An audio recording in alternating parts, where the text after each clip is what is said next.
Oh shit. My nigga Rick is here. My nigga Rick is here. How you been, Rick? How's everything been with you lately? How's your life? How's hobbies? How's your health?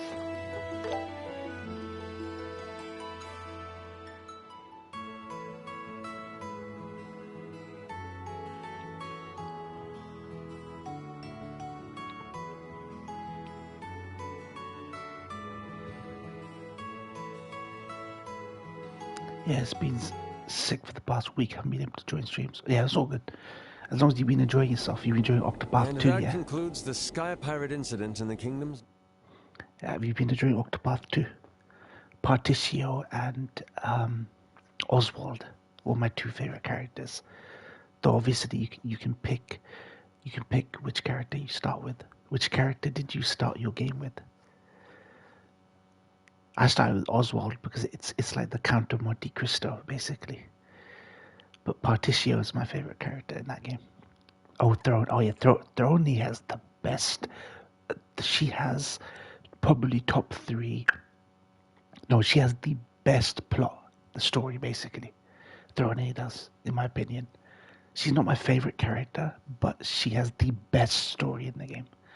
My favorite character is Particio the Merchant because it's such a refreshing sort of take on a protagonist where he's not a warrior. He's just a hustler. He's a merchant basically. But every character has their strengths. They're all good, except the dancer maybe. The dancer character is always pretty low stakes in Octopath franchise. You're gonna have to eventually do all of them for you to see the true ending of the game. You have to do all of them. I got Throny, Oswald, O'Shea, and Temenos. Oh, dude, you're Temenos basically. I feel like you and Temenos are the most alike. Oh, Agnia. Yeah, Agnia's decent. Agnia starts off very boring, but her twist is one of the best twists, I think.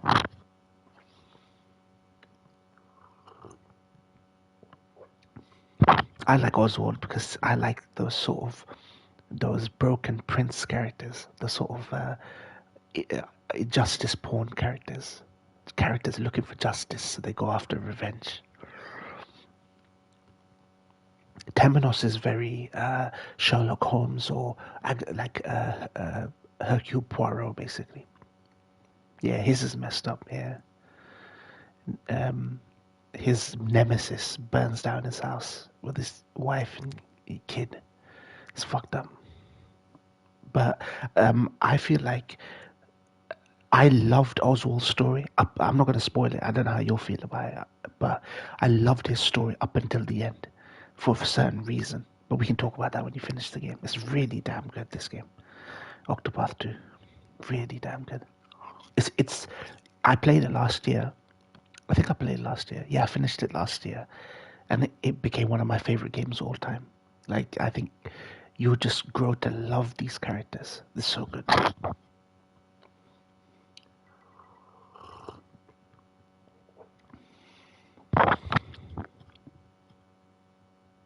Ochette is, I think Ochette is like Pokemon. Her gameplay, her particular campaign is very much like Pokemon. You fight monsters, you catch them, or consume them for meat, and you can use them to fight everyone. It's really damn good. I fucking love Octopath, man. You cannot go wrong with that game on Switch. Okay.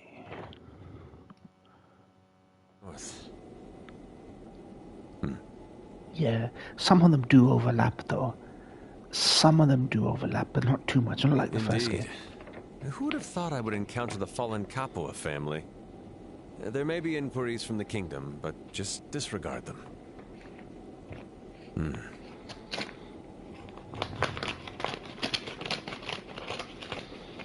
No, I was unable to make contact.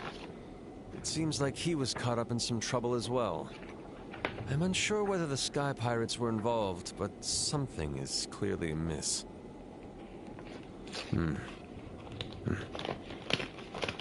It's turned to Metal Gear Solid. What the fuck? Turn this game into Metal Gear Solid. What the fuck? some secret phone calls, man. It's not all bad. I've met some very interesting people. The food is wonderful, as are the ladies. I'm certainly enjoying my time. Perhaps I'll even settle down here. All right, no need for such fury. Let me know if you make any progress.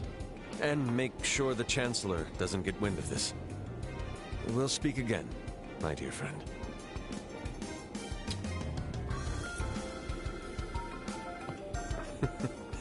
It's always fun to tease him. His inflexibility is simply adorable. A portable communicator, huh? That's quite the clever little gadget you've got there. Shara. Mobo them That's titties. not an ordnance you Mobo can get them just titties, anywhere. Rick. Not even the central factory in Zeiss has them. Just who exactly are you? What about Come the now, no need to be hoes? so distant. You know very well who I am. The wandering poet and genius musician Olivier Lenheim. But if you would What like to about know these even more, hoes? perhaps a little pillow talk is in order. Excuse you. I'm being serious here. But you already know that, don't you, Mr. Erebonian spy? What about them hoes, Rick? The name Silver Streak seems well earned. So you were just pretending not to notice in front of dear Estelle and Joshua? They've got enough to worry about already. But enough with the act. Time to come clean. Kawakami's voice What are you actress. here for? Why She's did you Kawakami's voice infiltrate actress Liberal? in Persona 5. Before that, allow me to correct two things. Sexy lady got sexy First, voice. this is no act. I was born this way, darling. You'll find no disguises here. Ah, of course. You drank all that wine simply because you wanted to. But you also knew you could gather information after being hauled to the gate, didn't you? I doubt you expected to run into us there, though. Yeah, I'll leave that Rick to your knows imagination. me. Knows me. Now, as for the other issue, this device is no orbment. It's an artifact, unearthed from within the Empire. It can reach any orbital communicator, and the transmission is entirely encrypted. Quite useful for someone as busy as me. An artifact? Busy You bee. mean like a holy relic of the Septian Church? Well, now you've got me more curious than ever. Yeah, Rick. Hold No on doubt. now. There's No no doubt. need for such force, Shara.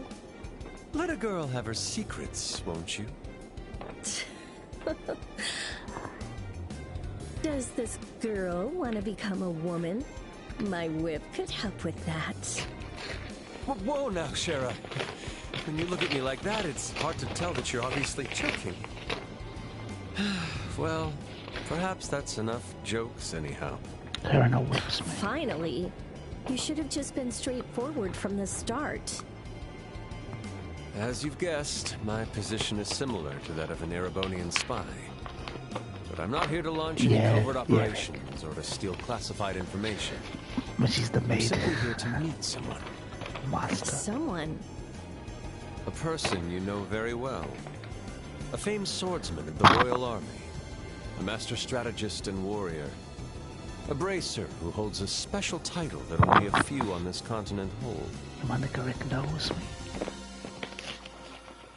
The Divine Blade. Cassius Blight. Madrigal of the White Flower.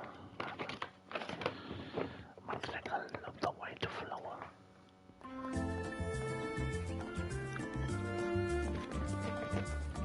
Alright, if we're traveling around the whole kingdom, our next stop should be Ruan. But which way do we go?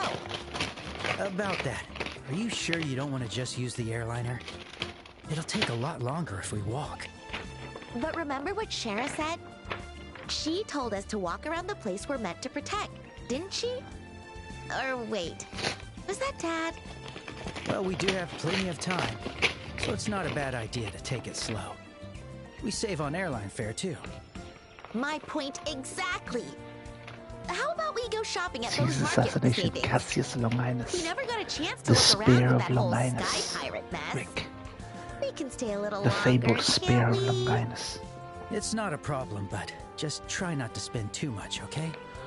After this, we'll need to cross the Krone Pass in the west to reach Ruan. Didn't he also execute Once our shopping's done, we should Jesus. head out through the west gate. Isn't that what they say? Gotcha. Westgate it is. Cassius was named as a secondary heir in Caesar's will, I think. Oh, okay. Really? Secondary? You got fucked over by the dude you put in your will, mate. Do you think they heard about the will? And they go, fuck it, let's take this guy.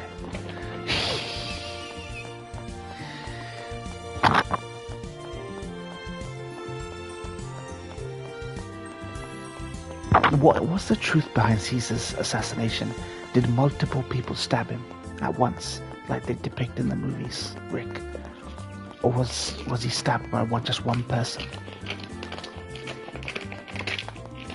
Was he really assassinated dramatically, as they depict in the movies, by multiple people? And they Brutus, et tu, Brute, or whatever the fuck they make them say. What's the real deal behind this assassination? Like, who documented it? What's the accuracy level for the movies? Make it look like fucking 20 people shanked it. But the knife that drove deepest was the people that were closest to her. Bloody hell. Why didn't that happen to Trump? Why does that not happen to Trump, man? Just have J.D. Vance and Marco Rubio and fucking this spokesperson will do it at the same time. It would be like that, but it wouldn't be physical. It would be like almost like a intellect, like a, oh yes, pretty accurate. There were a few people who did the main jabs, but only one or two were actually fatal. Okay, yeah. Some people half-assed it, mate.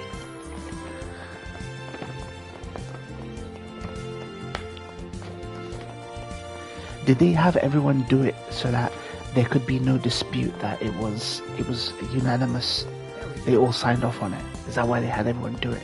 I don't understand the theatrics behind having multiple people kill someone, unless it was a declaration, more like a deterrent, basically. When he said joining after he was dead, so they get a participation award.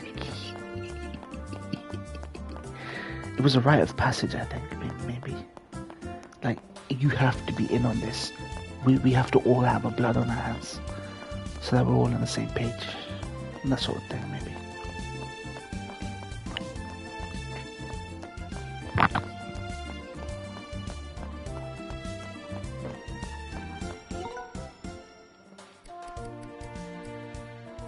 Let's get the DLC costumes out. Where's the DLC? Where's the DLC menu?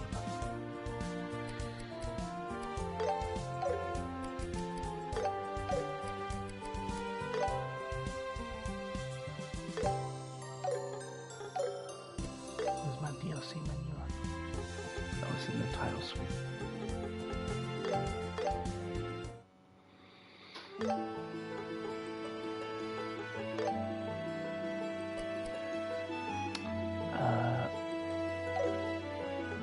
Killing a dictator was sacrilege, death penalty offense, but if a lot of people did it, it would be harder to punish all of them. Yeah, that's what I thought.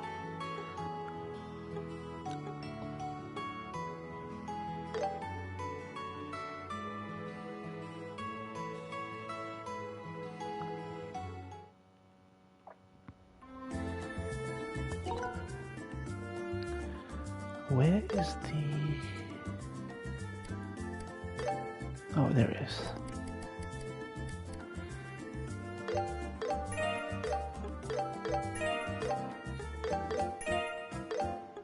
Ooh, summer vacation swimsuit, baby. It's also because their people were obsessed with stories how Brutus' great ancestor deposed Rome's last king, a tyrant they call him. Yeah. So Brutus became the one guy whose name was in legend, basically. They created a hero out of that act.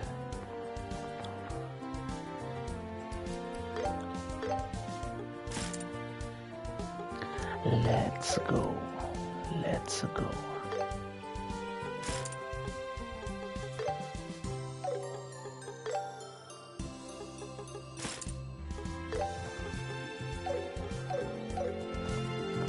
What say ye to these outfits? What say ye to these outfits?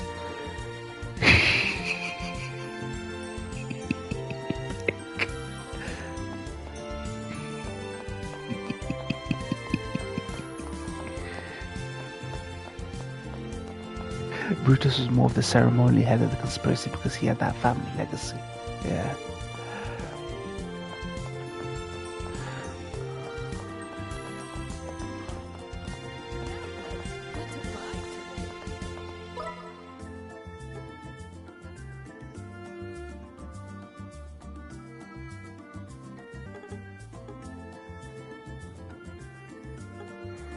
My man, my man.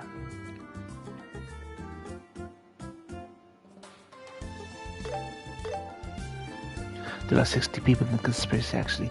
Only a few of them had the balls to actually stab Caesar though. Yeah, I'd imagine. A lot of them were probably pencil pushers, man. Probably pencil pushers. Which one should I pick?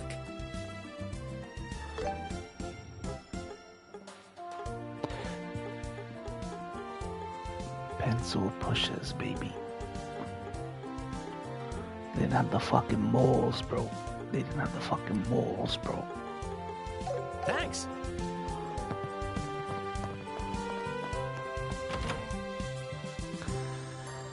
No balls in their pants, mate. I have to remember Caesar was sort of a living legend at this point. Even his contemporaries knew he was a historical figure. Yeah. But you can say the same about Hitler, man. You can be historical, but you got to go, mate. You got to go sometimes. I hope Trump realizes that he's such a historical figure now, in such a bad way, that he needs to go.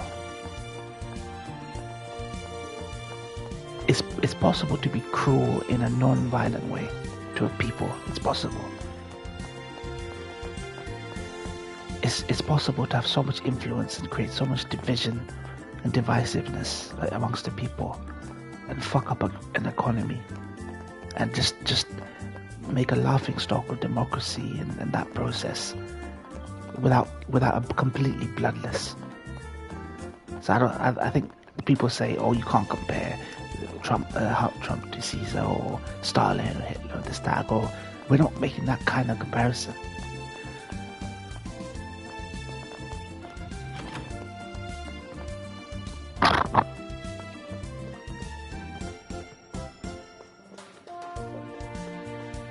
They had no real plan to do after killing him. Accelerated the events that led to the emperor. Yeah. It's like he's the lesser evil standing in the way of the greater evil. Almost. A lot of stories do that.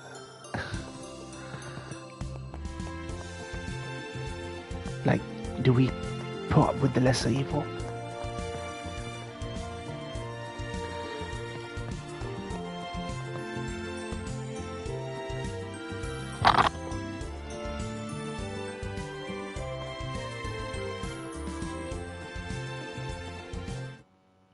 Caesar was really good for the common man. The man had personally paid 3 months' wages from his own pocket to all Roman citizens. So what was the bad thing? What was the straw that broke the camel's back? Like, what was it about Caesar that crossed the line for everyone, that they all want to fucking kill him? Was it because he favored the common man? And he was trying to dismantle the nobility or whatever it is?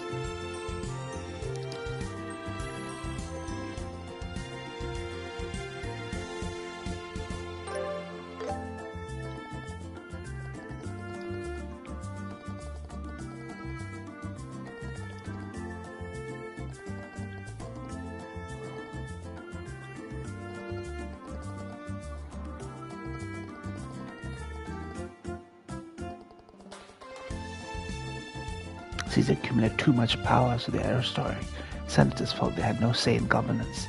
They felt they were entitled to.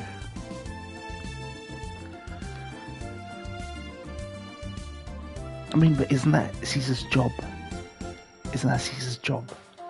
Like, he didn't do it by himself, did he? He must have had enablers to help him seize that power, loyal people. It's actually crazy how this loyalty, he seized all this power through loyal, like, followers. But then he got fucked all of everyone.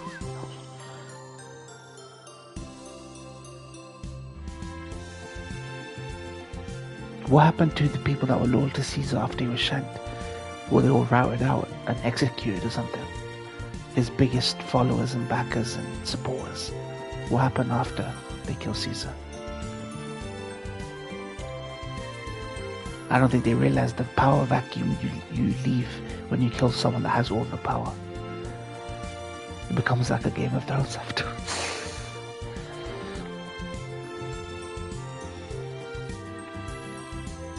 Mission complete. This is why in the Islamic world, you don't see anyone overthrow rulers other than white people.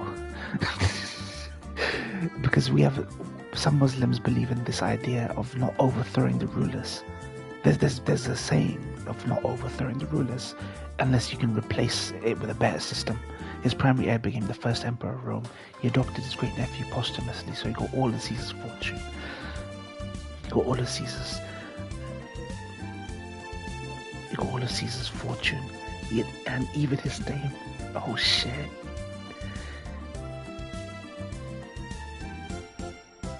Wait. You said he adopted his great nephew posthumously. How does that work? Did he have a will that said, did the will say I will adopt my nephew posthumously? Is that what happened?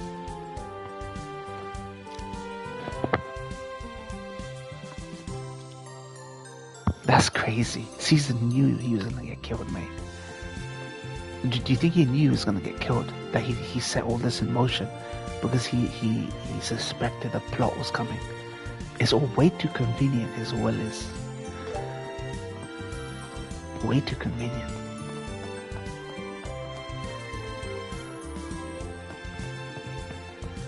Damn, I want to see a good Caesar movie that depicts all this. No, he didn't know because some conspirators wrote this. Oh yeah, that's true.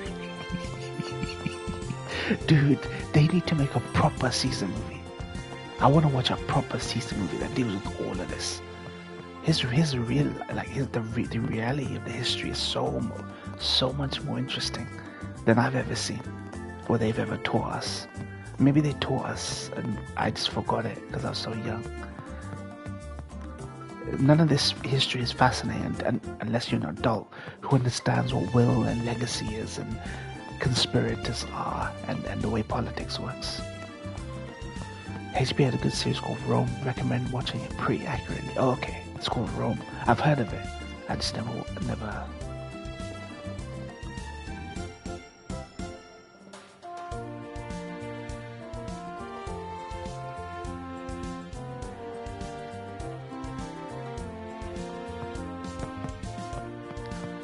What the fuck?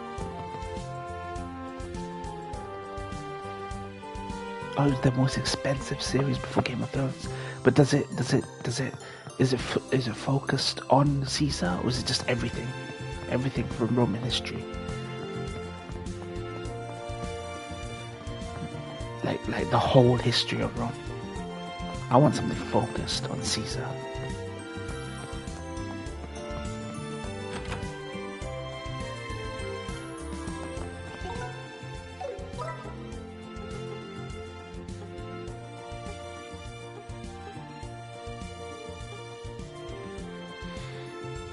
The history of Rome, my nigga.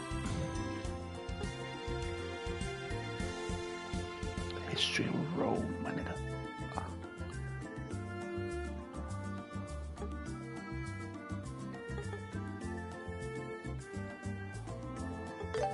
Let's go, Joshua. Yeah.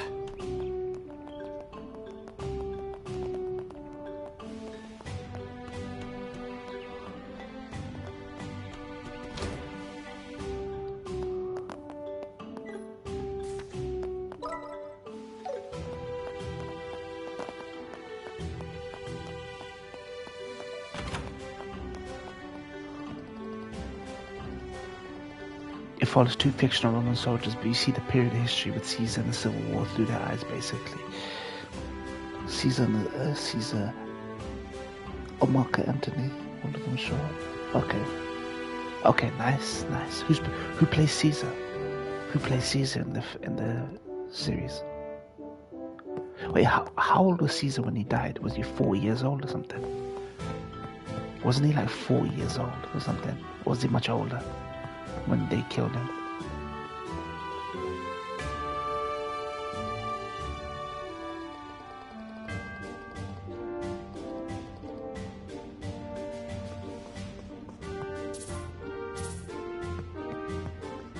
$55, okay.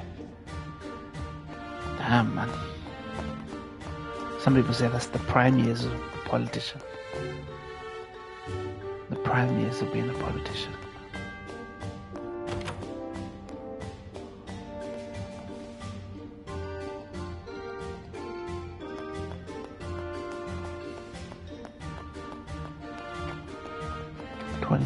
$2,068 68 years ago to be precise. Bloody hell. Dude, how do we know all this in so much detail? Whose accounts do we use to recount the history? Like, whose accounts are we using? Like, I know they document a lot. They were very, like, smart. Like, they had lots of scholars at that time.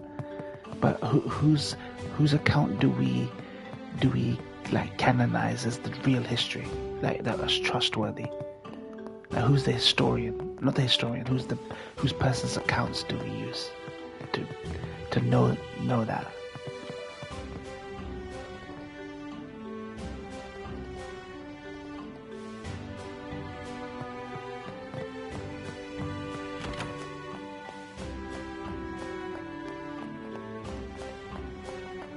There are multiple sources we can rely on. You have to compare them to each other, combine with archaeology to make a picture. Yeah, I guess whatever's consistent amongst all of them is what you canonize. Yeah. But is there one scholar?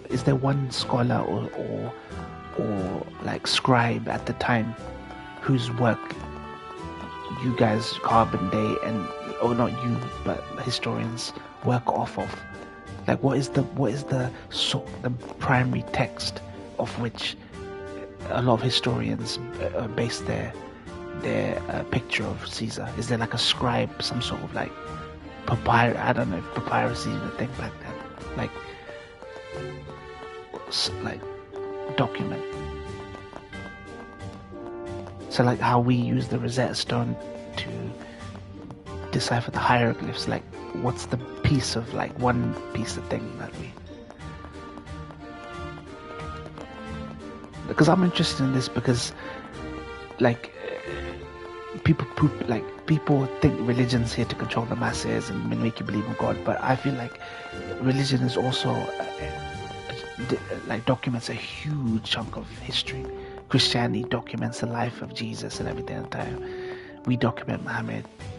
So we have our ways of like telling people, okay, this is the chain of narration, this is what we look at. You know, University of Birmingham has an old Carbon Date manuscript. Like, so I want to know for like Caesar, like whose like what scribe wrote something about Caesar that we look at, because it's so fascinating. Like some of these lives are so fascinating. You'd almost think it was like made up by contemporary. One of the primary accounts come from Caesar himself, which has survived to this day. Then we have Cicero and others. Oh, I've heard of Cicero. Most of the main accounts come a bit later. Okay. Yeah, I've heard of Cicero. Yeah.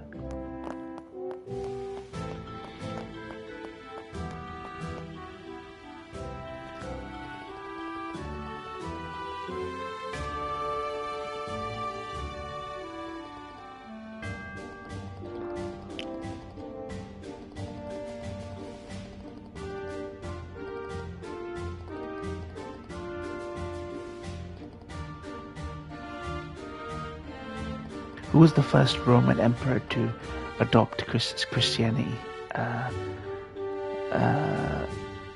Rick, was it Constantine or was there someone before him? How the fuck did Christianity even worm its way into Rome anyway? Like who was the person? Constantine the Great in 312, yeah. how did it, like, something the Romans actually, you were saying that Romans incorporated things that made sense.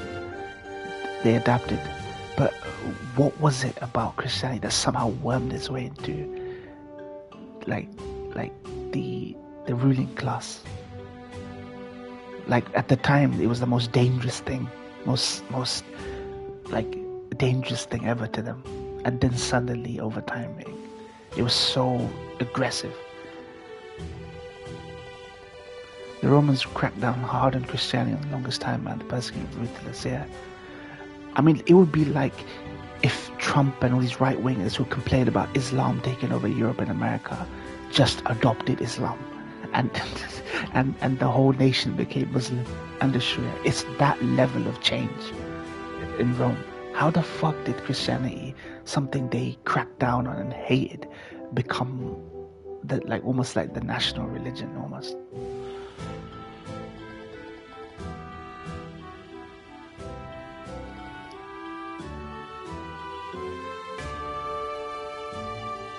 I'm not saying it's wrong. I think the Christian at that time might have been the correct Christianity. Like, if I was alive at that time, I think I would have been Christian at that time. But it's just, how the hell does that happen? How the hell does this happen?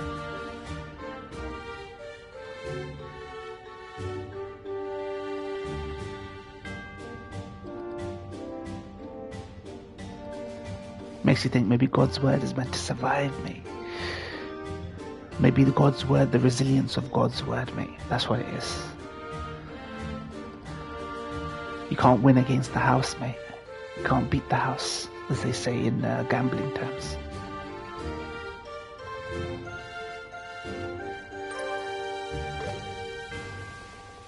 Never bet against the house.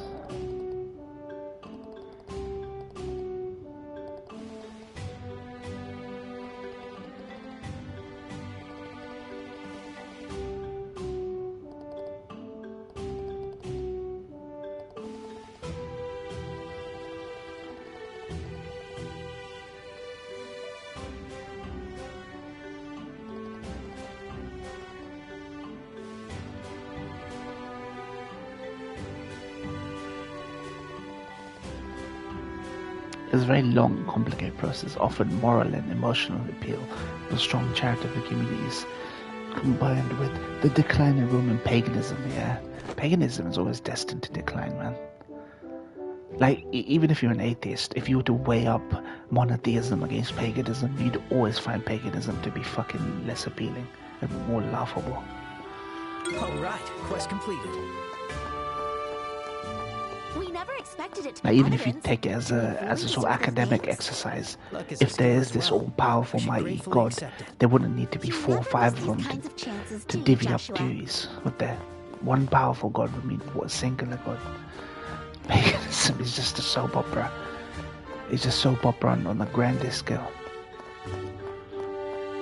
It's our obsession with trying to make our gods more human so that we can relate to them. I don't believe in things like that.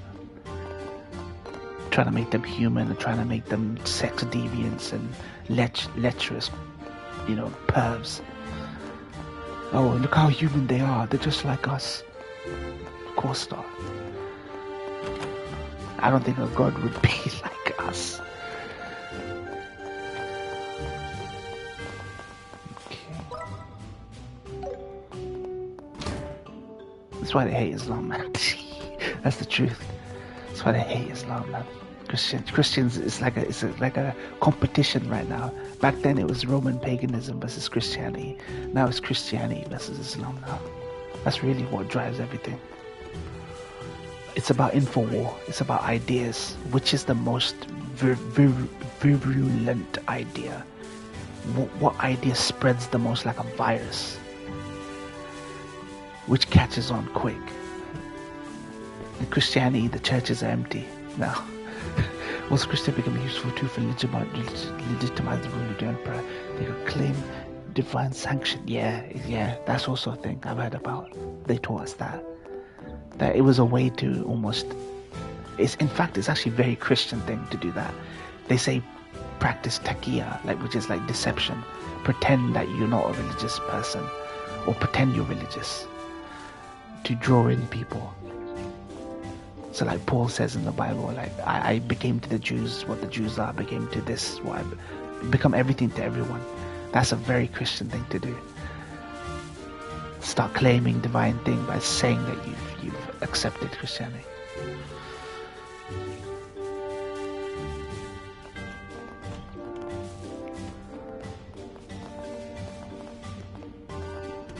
Damn, Roman Empire, mate.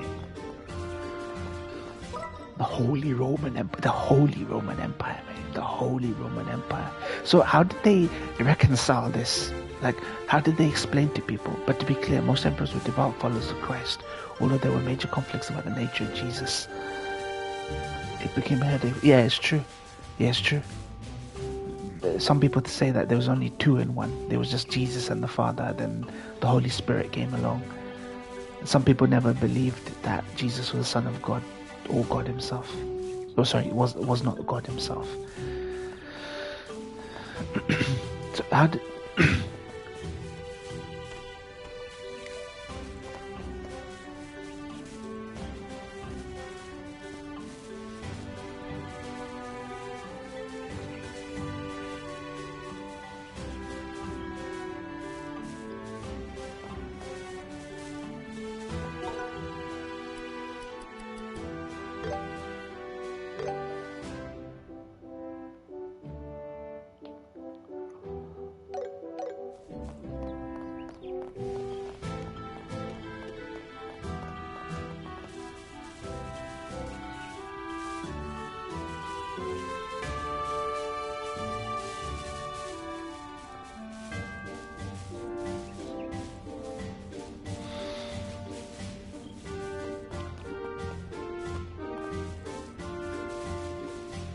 Yeah, so it's my belief that the vice versa is also true. That a lot of the Roman pagan beliefs infected and polluted Christianity because they share a lot of similarities. So I was asking, how did they reconcile saying, okay, the old gods are not real. We don't believe in our pantheon of gods, Roman gods, and okay, Jesus is real. How did they suddenly convince people that yeah, we've given up on the pantheon of gods and all that other stuff, and we've accepted Christ? Like it must have not happened overnight that the Roman Empire did that. How'd you go from paganism and multiple gods and deities and to just okay, Christ is king? Like it's weird how you could even do that over time because they're so different. Which is why I feel like there's a lot of Roman, there's like remnants of Roman beliefs in modern Christian belief when it comes to rituals and the way stories are told and narrated about Jesus. And they kind of turned what should have been a monotheistic belief into a godhead, very much like a pagan godhead almost. And nowadays Christians even worship statues of Mary and they worship statues of Jesus and they worship statues of like the saints and all this other stuff. It's just weird, man. It's very obvious the Roman influence on Christianity rather than just the Christian influence on the Roman society. I blame Constantine for that, man. Constantine mixing his own beliefs into it and create this hybrid almost. Let's go. Constantine, mate. Constantine. You can get anything in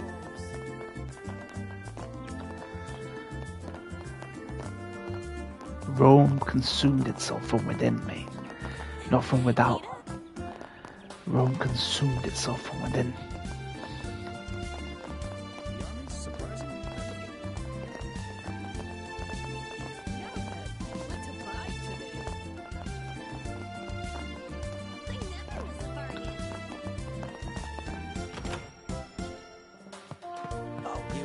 Which one should I pick?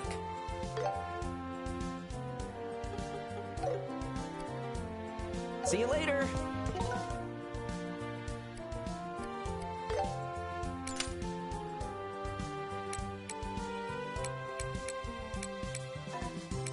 It was definitely not an overnight shift. The simple reinterpretation what had been before. Most people were not theologians. Okay, it was definitely not. Yeah, theologians. That's true. Yeah, it's funny how people can get duped. Scrutiny must not have been a thing. Fear is what it was really back then.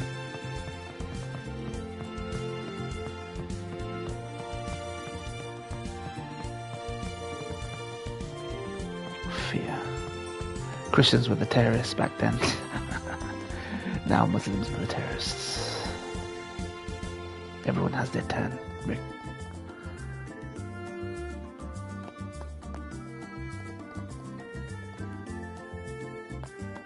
Platina. Reframed as lesser spirits under the Christian goal seen as the ultimate source. Interesting. That's actually really interesting.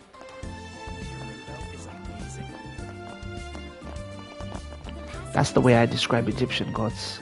I don't think Egyptian gods were gods.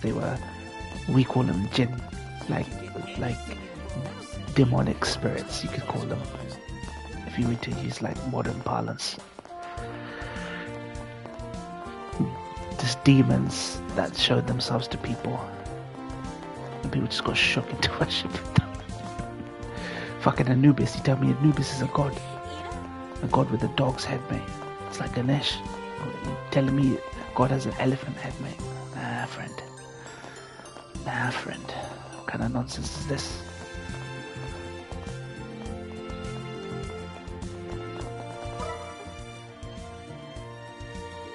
What kind of nonsense is this?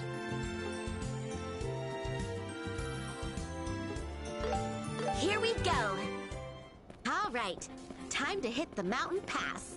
Some members believed in the one universal God by combining the old pagan gods into one, so in that way it was reframed, if you get what I'm saying. Yeah, I get what you're saying. But this is where I believe the modern Christian interpretation of God came from. It was the Roman influence. It wasn't actually doctrine. Moses and all the old Christian prophets all preached that there's just one God with no stipulation, no disclaimer. And then the Romanized version of Christianity decided that God was a Godhead eventually. Yeah, it's true. That's the thing though. This is mental gymnastics they create to make it work. It's the mental gymnastics they use to make it work.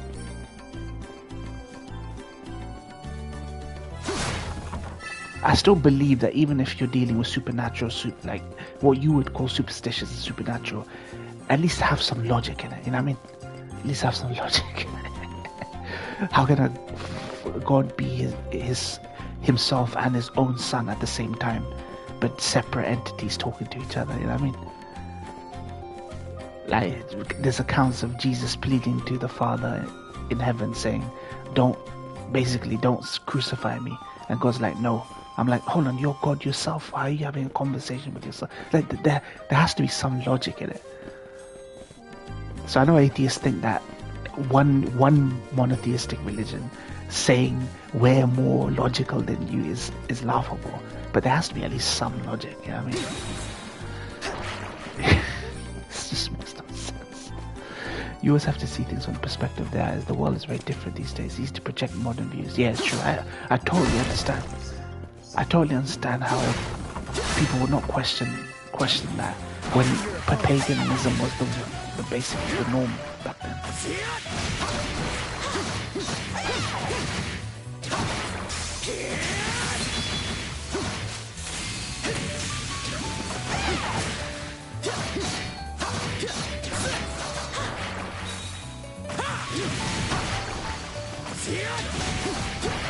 Accept your challenge. Perfect move. Full strike.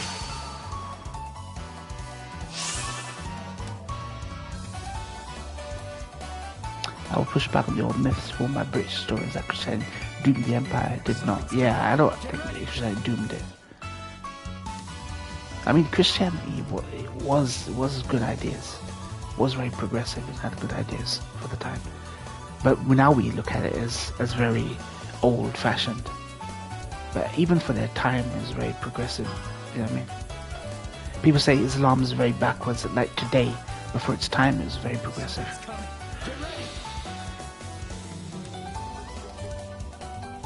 How's this?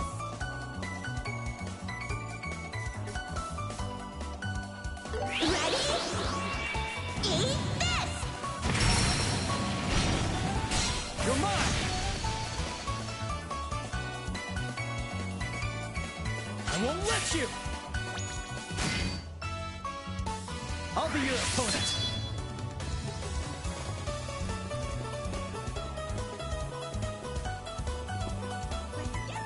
Too late! Here, Estelle. How's this? Huh? Hurricane!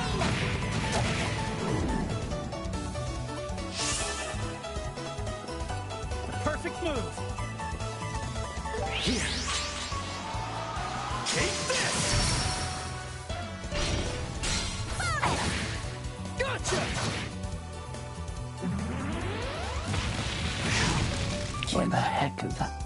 One pagan emperor tried to reverse this trend, and the Christians demonized him, calling him Julian the Apostate, which is what history does. Oh Lord, apostate. God damn. So jokes. That's so jokes.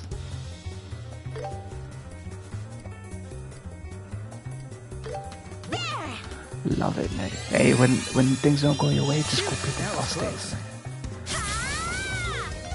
All right.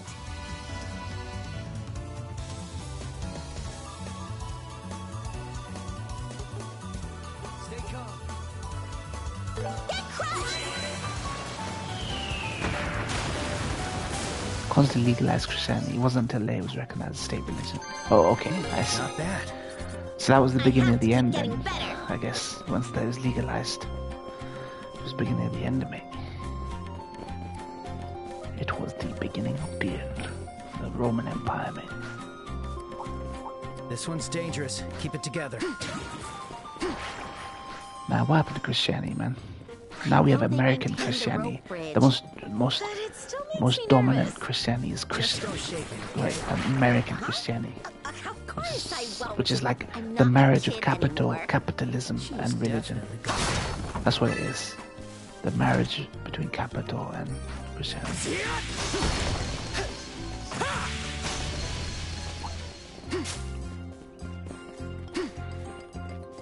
Unholy matrimony.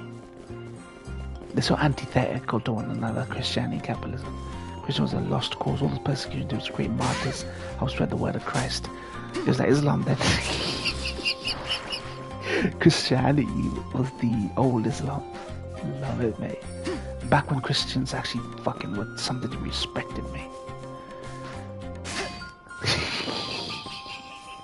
Martyrdom, martyrdom. Martyrdom actually works, which is why people fear it so much. It actually fucking works. Once one person dies for a cause, everyone else is ready.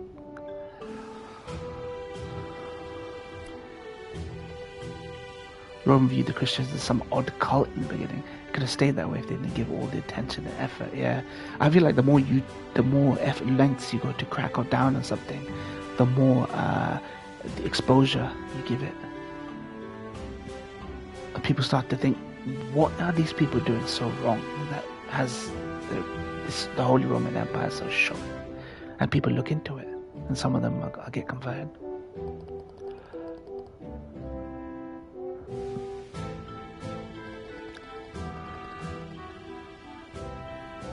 Yeah, that's true. 100% true.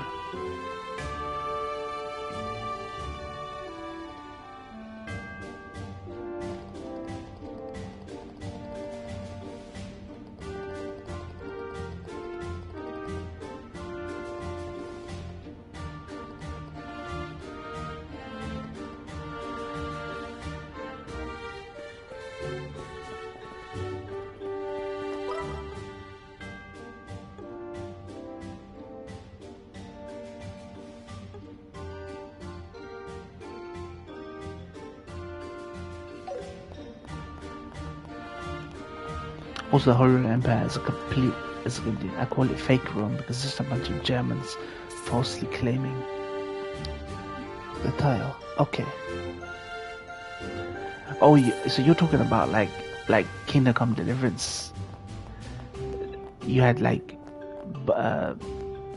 other nations saying that they were part of Holy Rome. Is that what you're talking about? The Holy Roman Empire. Fake Rome.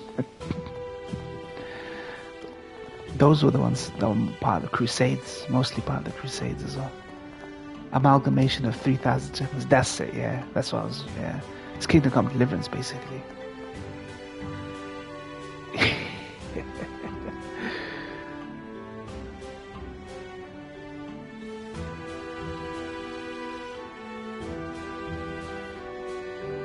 Germanic. They were LARPing as Romans. The Holy Roman was neither holy nor Roman, nor an empire. Voltaire. Yeah.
It's not holy because the empire didn't have a unified religion. There were all sorts of different Christians. It wasn't an empire. It wasn't an empire because it was a federation of a bunch of tiny gem states. It wasn't Roman because the Roman Empire still existed when they came around. So did they just call themselves that, or did Rome have a claim to these states? Any sort of like claim? Like if someone from the actual Roman Empire, the region where the actual Roman Empire was, turned up in, I don't know, Bohemia or something. Like, did they have a claim?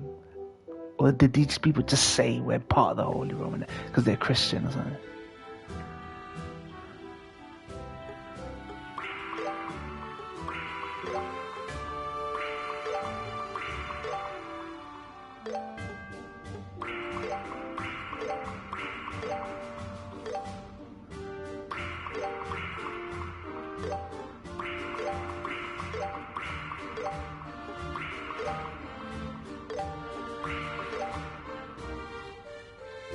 The Pope said that because the Emperor Constantinople was a female, they said the throne was actually vacant.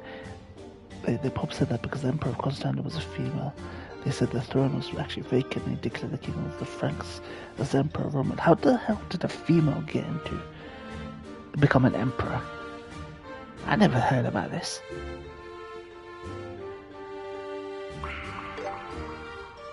So it was an insult, basically. They said because the emperor's a female, he basically said it's vacant. It's as good as vacant, basically. Is it just through like an heir? There was the only one female heir to the previous emperor, so they became like de facto emperor. And then someone said, "Dude, it's a woman." Fuck that. They cited Salic law saying women can't have position.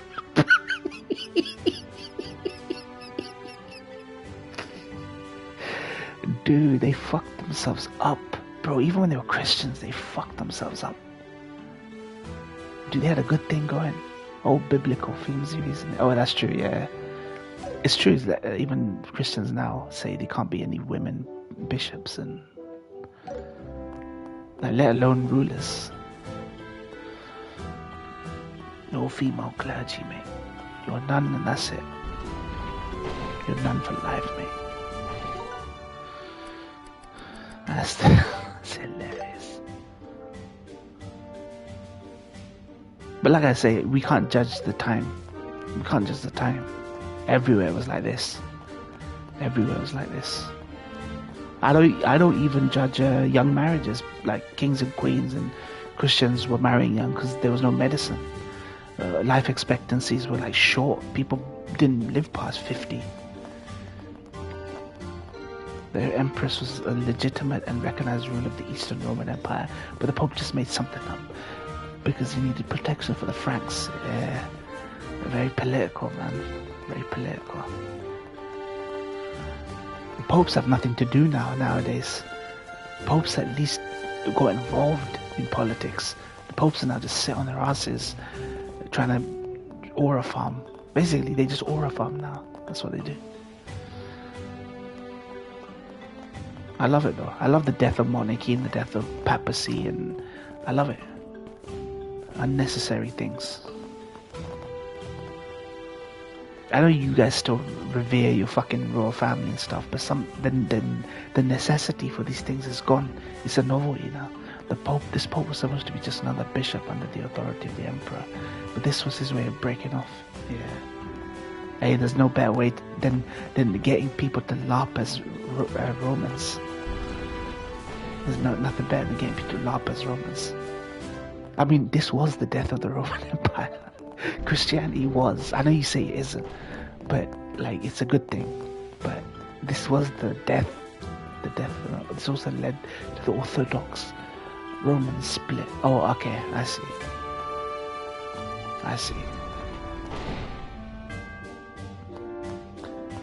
The Orthodox Church, which is very different to the mainstream Christianity that they practice now. Russians follow the Orthodox Church, I think. The Russian Orthodoxy.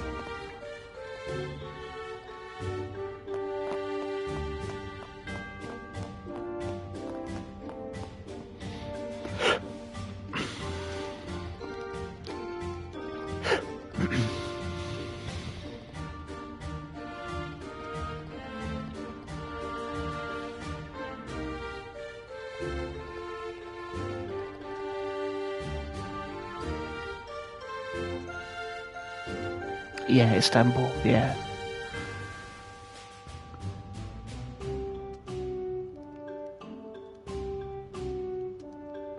Yeah. Istanbul.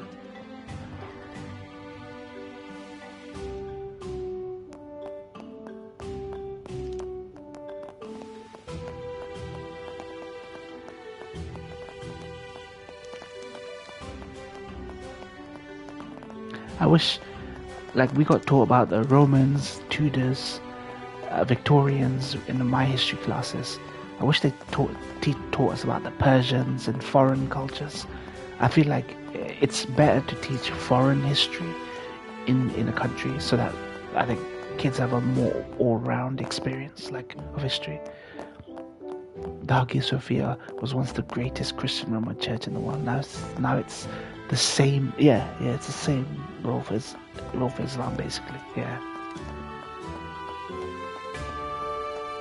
And it's like many sites in Jerusalem as well.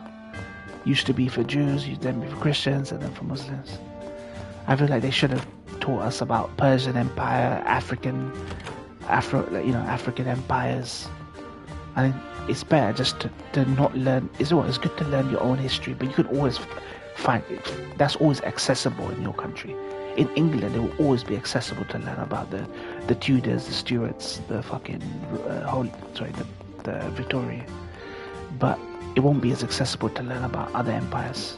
The Great Eastern Roman Emperor Justinian built that church in the 530s. It's seen some things over the years. Yeah, I'd imagine.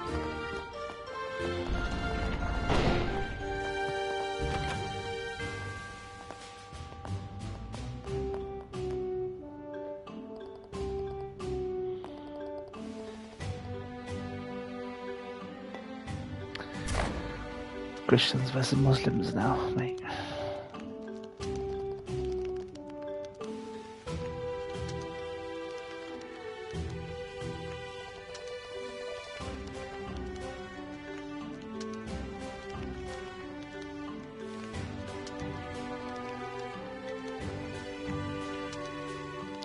Unfortunately, none of the tombs of the emperor survived because they were sacked by the so-called Christians of the Fourth Crusade.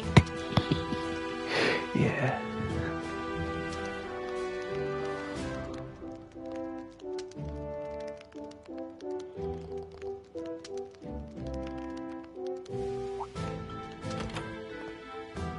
That wouldn't happen if Saladin, mate.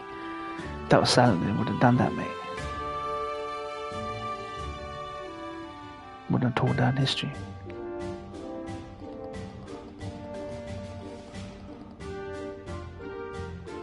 I've never forgiven the Fourth Crusade for destroying all that history. I spit on their memory. Dude, you should. It's the fucking Crusades, man.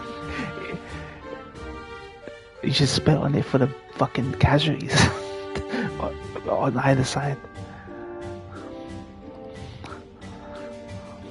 Crusades, bloody hell. That was a period. The Crusades were a period, mate.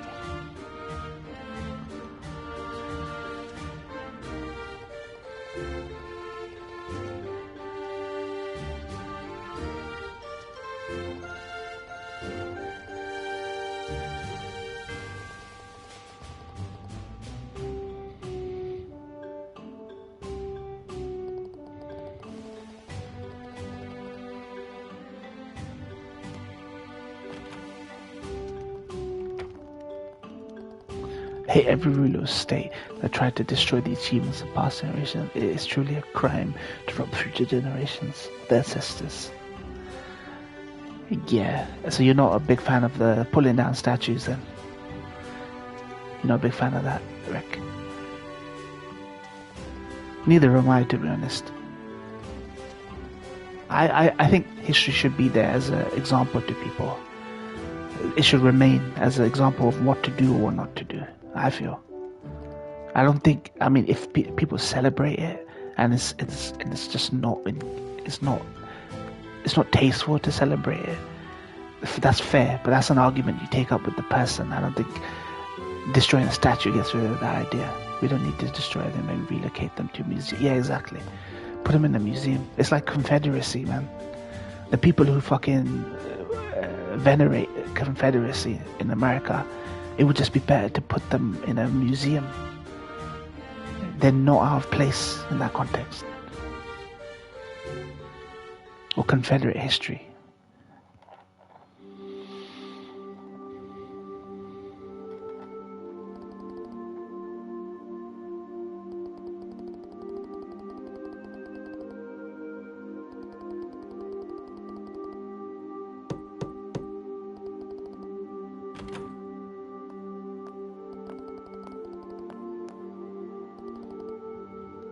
Churchill is a very divisive figure now in UK. I don't know if he was a great man. Well, he was a great man. He wasn't a very nice man. During Mao, they destroyed so much Chinese history in the name of so-called cultural revolution. Yeah, I can understand though the vitriol and the hate and the fervor. Though I can understand when people are put down so much that their reaction would be to tear stuff down. Any reminder of the old order, right? I can understand. I totally understand. It depends on the severity of the subjugation and the oppression. You know what I mean? Sometimes I understand. But I do think that history should dare to remind people of a time that you should not look fondly on. So...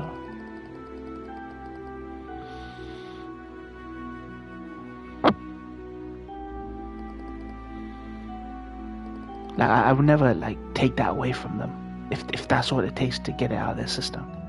So that Cultural Revolution was designed to keep Mao in power when his policies killed.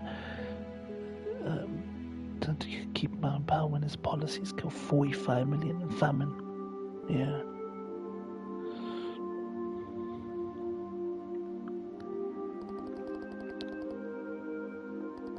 But I mean, it's still something enacted by people. They can choose to do it or not to do it. I mean, did Mao force people to go and fucking desecrate and destroy all Chinese history? Like under threat of death? I don't know if he did that. Or did he say no food for you if you don't?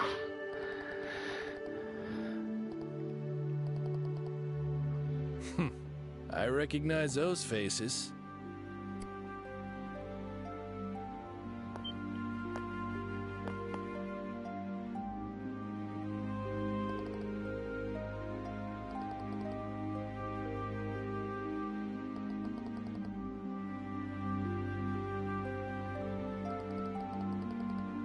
Nah, I'm good.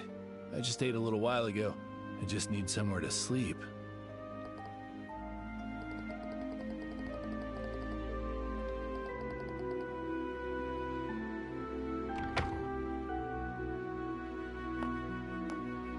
Now then, you're the old man's kids, right?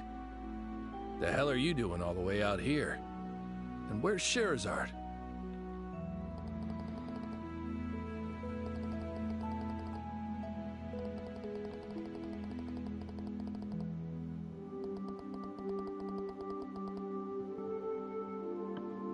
Becoming senior Mao bracers? Zedong.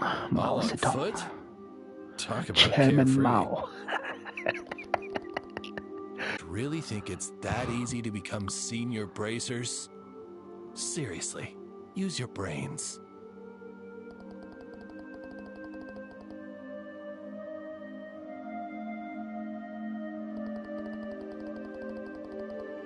Oh, that. Yeah, I heard from Old Man Lugren.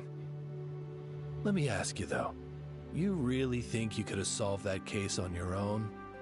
And I mean using only your own strength and wits. No Scheherazade there to help you.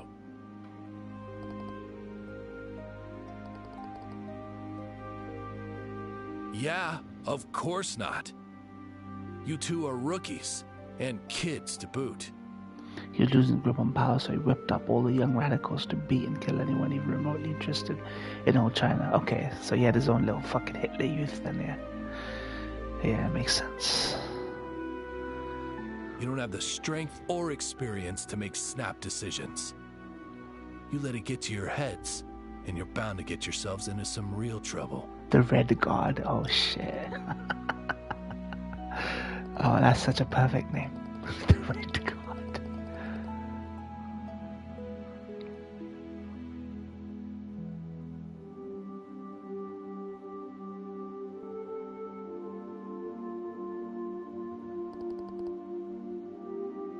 What? Are you stupid or something? I know what I can handle. Besides, I'm here on business. Unlike you honeymooners.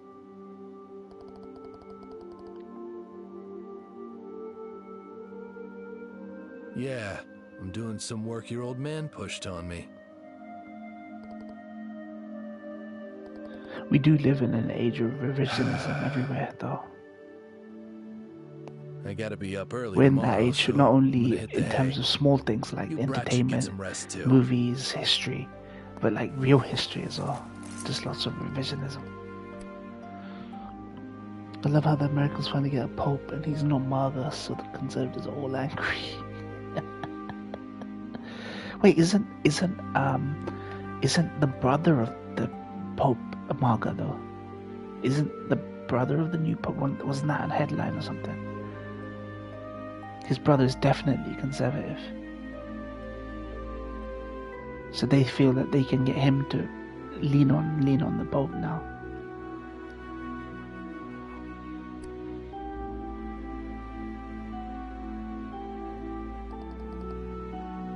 Oh, shut the hell up. You twerps keep sticking your noses in places where they don't belong, and one day somebody's gonna bite it off. Just hurry your asses over to Ruan and grab some tasks off the bulletin board. That's the best thing for you.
Dude, they are so off their rocker if they think it's okay to endorse the deportation.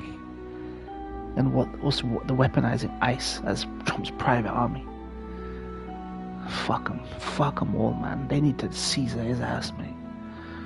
They need to fucking Julius Caesar his ass. Fuck them all. Fucking Trump. Dude, like, he makes a mockery of the presidency, man.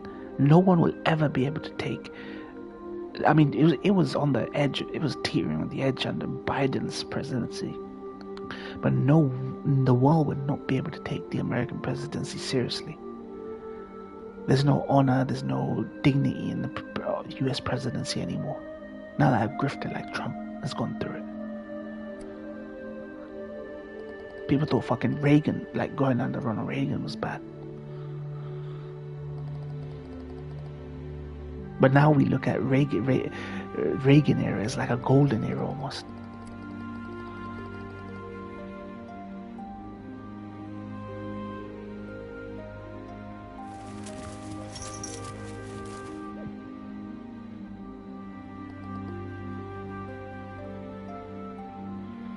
Like the Reaganite conservatives are the good guys now compared to Trump.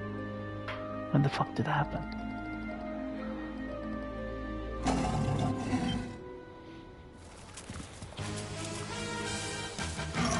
Every new president makes the old presidents who are trash look better.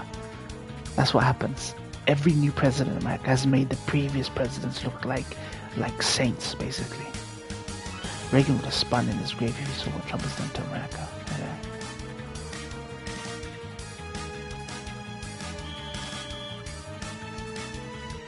Did you hear that? Yeah, sounds like something happened.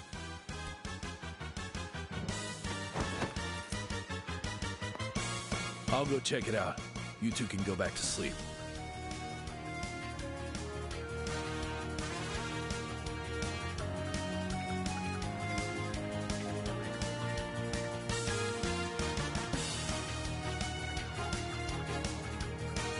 Reagan had bad policies, but he was a stupid clown who can't speak English properly. That's true.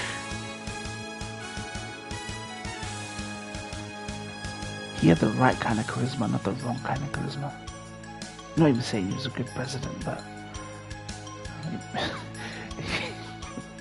he looks like a fucking legend compared to Trump.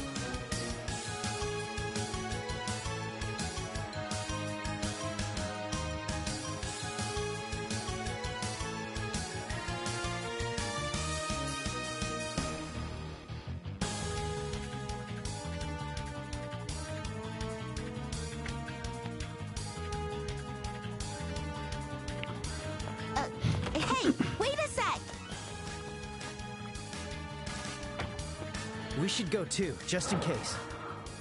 Yeah, of course.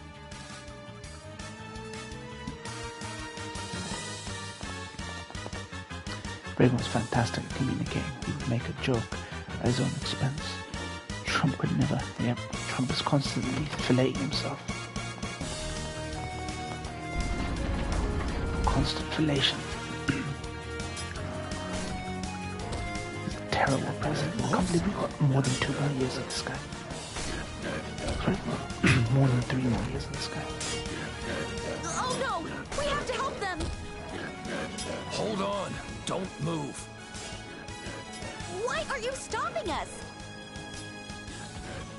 Aren't you a bracer? Don't get the wrong idea. It's the Army's job to defend the checkpoint. These guys are well trained. Let them handle it. You just get in their way. Yeah, but...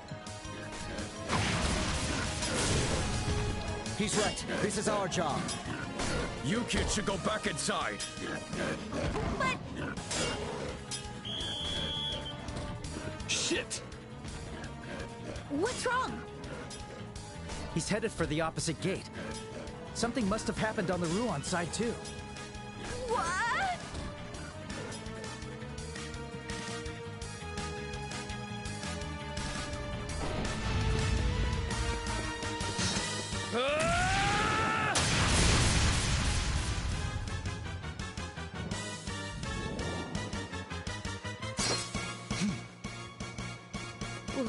Wow. He's even stronger than I thought.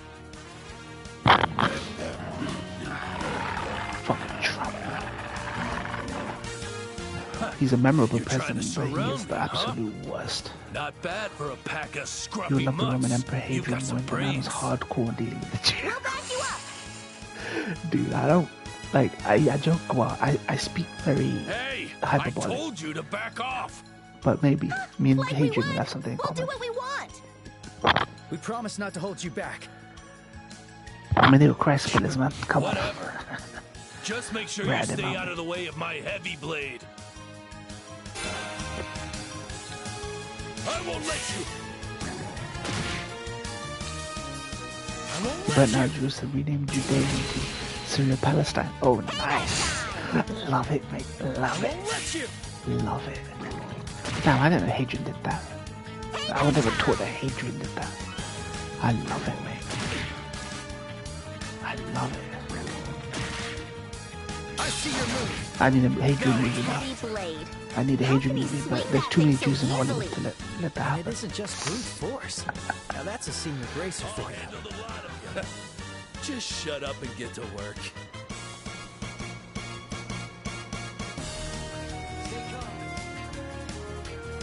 Wait, he renamed Jerusalem to Aelia Capitoline. Why don't we refer to it as that now? What the fuck is that? I'm going all out. What the hell? I'll get you all. Let's get serious. Let us begin. He just got so fed up with the Jewish revolts, he brought half the empire's army to Judea to crush it. They did get uppity back then, them Jews did. Straight up. How's this? They did used to be very uppity back then.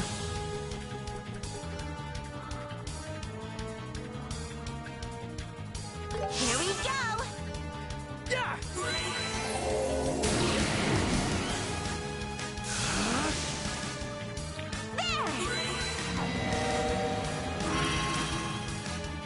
Let's go.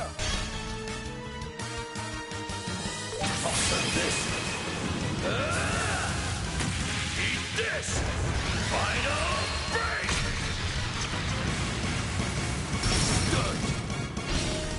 And no major Jewish revolt was seen again in England after that. Get So he did his job, mate. Follow He my got the lead. memo and he did his job. Love it. Love it, mate. It's hilarious. It's fucking hilarious. Perfect move.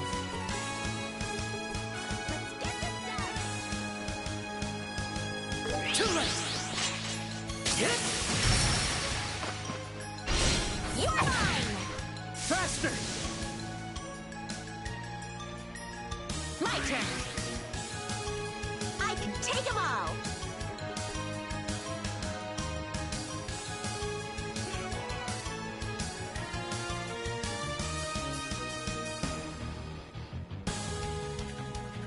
I got your back, Estelle.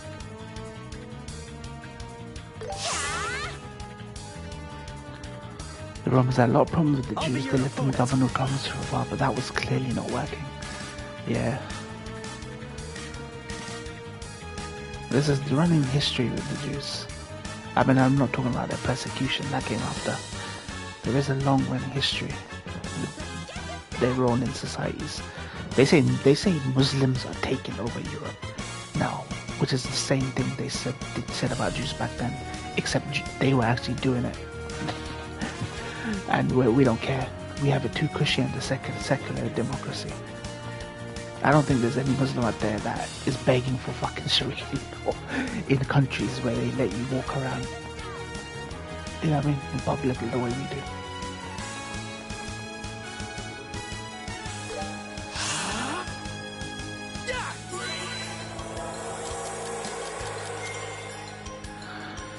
Very interesting. Let's go. It was Hadrian's crackdown that triggered the diaspora, yeah.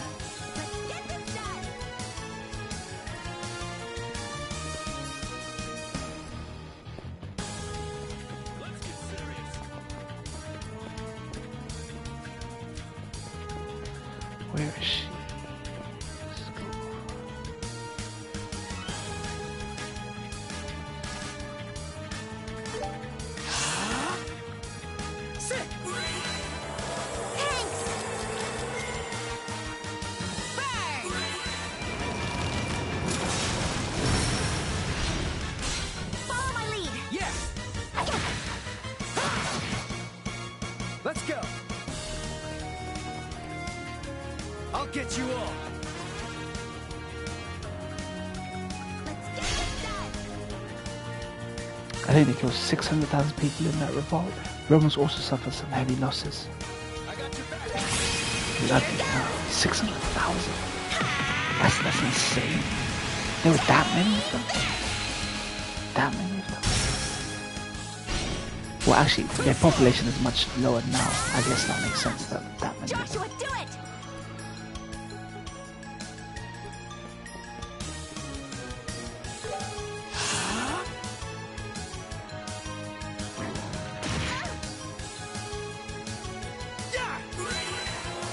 Thanks.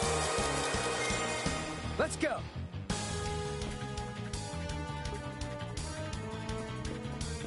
I'll get you all.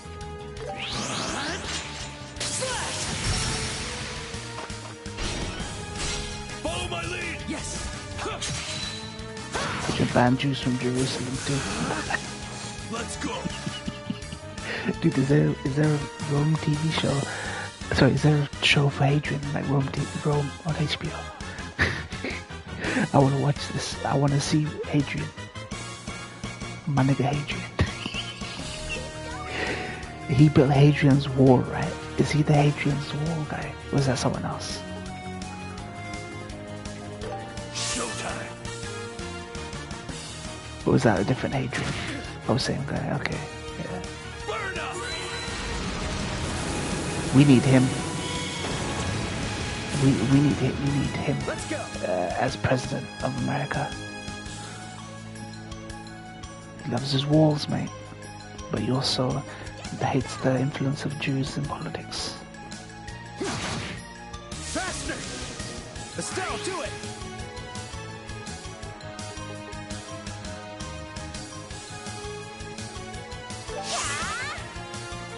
I won't let you. Let's keep it up. I'm getting fired up.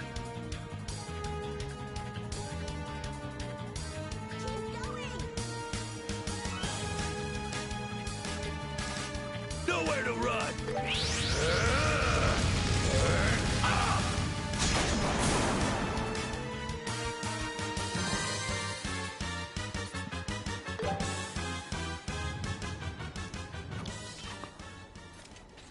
Oh, okay. That I can't That's agree all with. of them.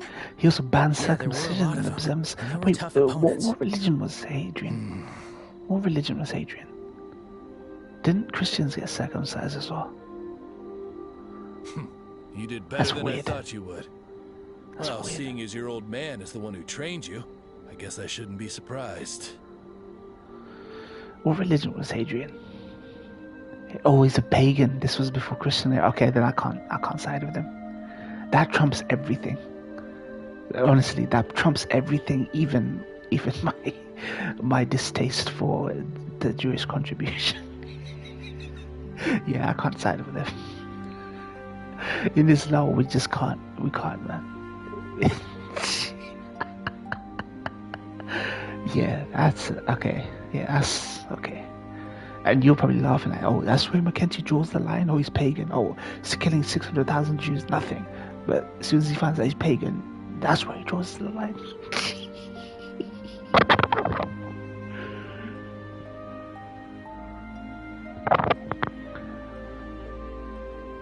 Render unto Caesar what belongs to Caesar.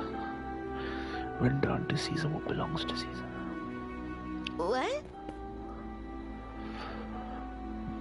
Well, nevertheless, he's considered one of the great Roman emperors. Yeah, I mean, Don't even get he me saw wrong. those I just meant you're Jewish better than most uprising for what it rookies. was. Still a long way from senior bracers, though. Interesting. Hey, you guys all right Interesting over guy, there? Adrian. He actually realized the empire couldn't expand anymore. Started consolidating instead. Yeah, I mean, that's smart. That is actually smart. Sometimes empires can get so big and maintaining and managing them can get so difficult, and just expanding the circle of influence is just so dangerous. You need money. You know what I mean? You need money, and there's no infinite money. And waging war is Yeah, we're not fine. cheap. We took care of every last one.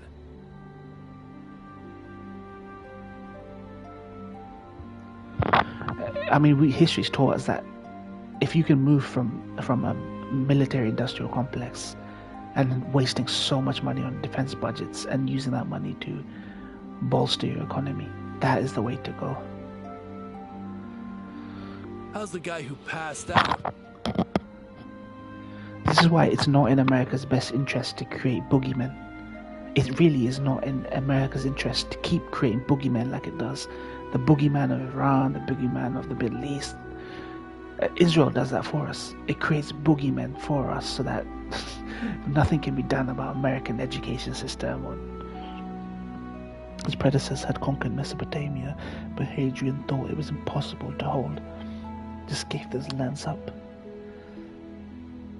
Damn, man, that's a big sacrifice. But it's true though. It's true. It's same with the British Empire. They just could not hold on to their colonial assets, as it were. His injuries were lighter than we expected. Thank goodness you were here tonight. They don't call you Agatha the Heavy Blade for nothing. I didn't do much. Besides, these brats did a fair job too. I see. Thanks a lot, kids. People always do the speculative fiction. What if Hitler had seized Poland and taken Poland, and what if the French and the British and the had lost, and the Americans couldn't defeat them? How far would the Nazi Empire, Hitler's empire, have gone? I don't think he could have afforded to go any further than Russia's different, but I don't think Hitler had the capacity. They couldn't even feed his troops towards the end. Hitler was always going to lose the war. People just have to entertain something else. Yeah, it's just speculative fiction. You know what I mean? They thought the speculative fiction, like Man in the High Castle. Oh, he would have taken America. No, I don't think so. He wouldn't have got beyond. He wouldn't have made it to England. Sure.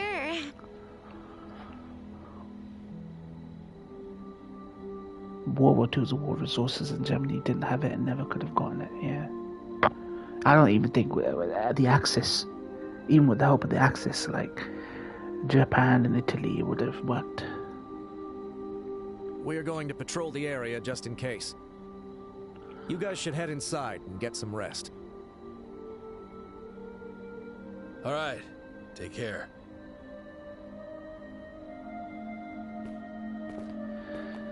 We let Japan off the hook too much Well, nowadays. I'm Weebs. gonna hit the sack.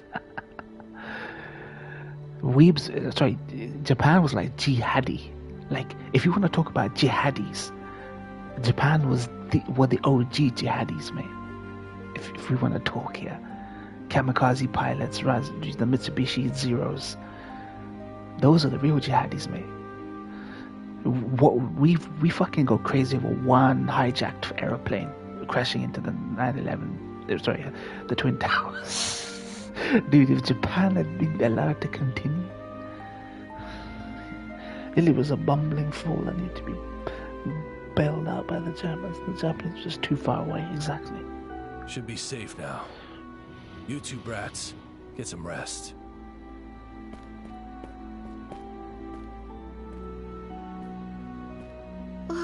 What's going on? That rude jerk actually complimented us. Maybe he's starting to see our skills a little. I guess he's more straightforward and earnest than we thought. I don't know about that. But his skills are the real deal, I guess. Ironically, the American occupation of Japan was the one successful as such. They actually created a functioning democracy. It did.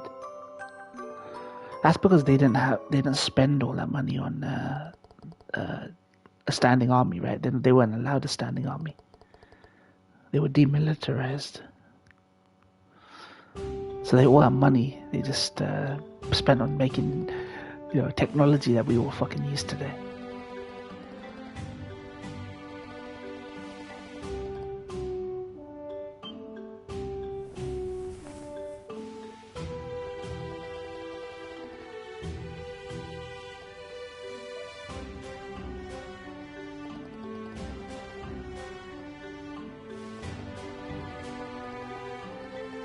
Oh yeah, Defense Force. JDF. They allow for a Defense Force. Yeah, sure.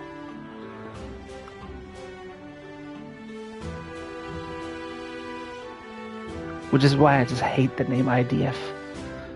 It's not IDF. It's not a Defense Force. What JDF is an actual Defense Force. But America loves to call them IDF.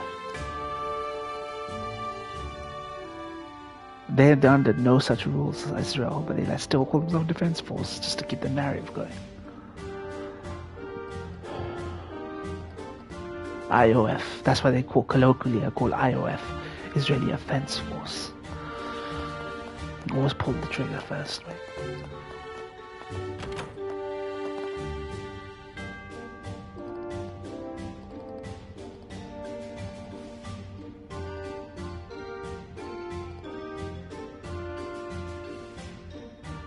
They have a Department of War again. Have you noticed Tulsi Gabbard hasn't shown her face? She's being smart. She does not want to show her face if she can avoid it during this shit show. I'm not giving her credit. She's a two-faced cow. She's a two-faced sow, even. But she's smart to not show her face.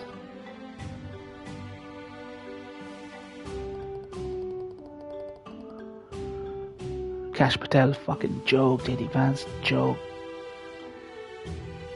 Carolyn Leavitt, joke. Trump, joke.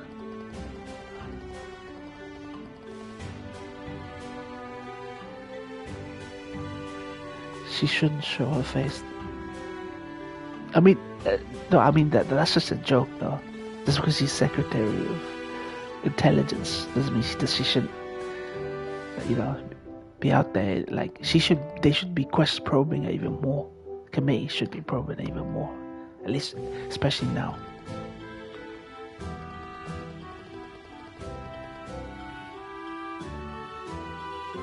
This so-called ceasefire going on right now.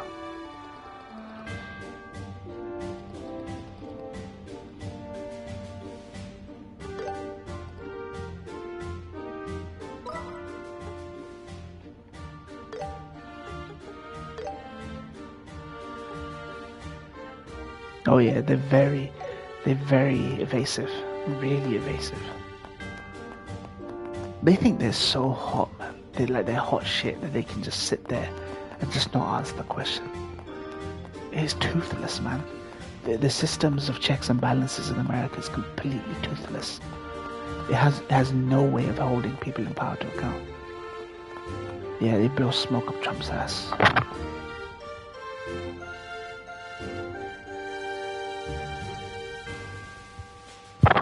Fucking doddering fool Trump is.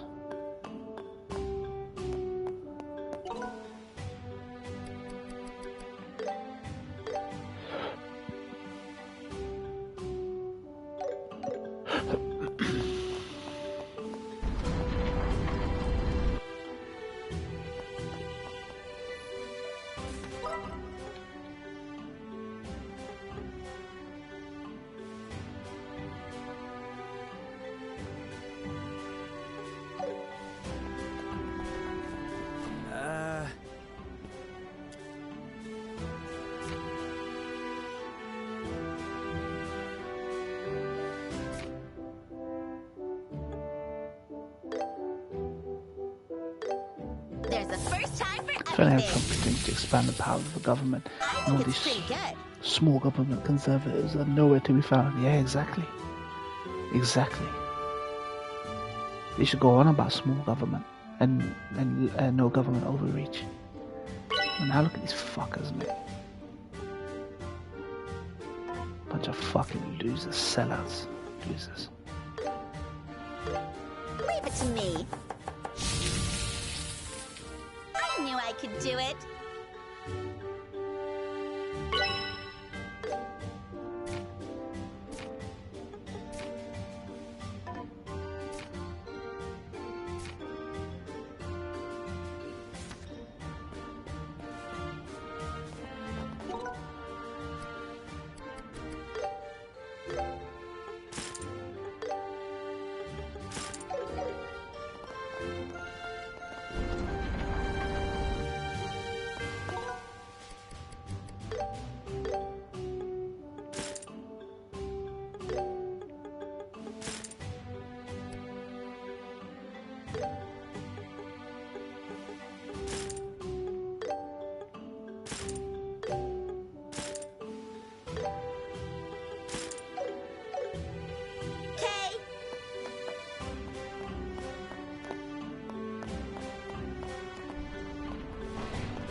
Fucking Trump.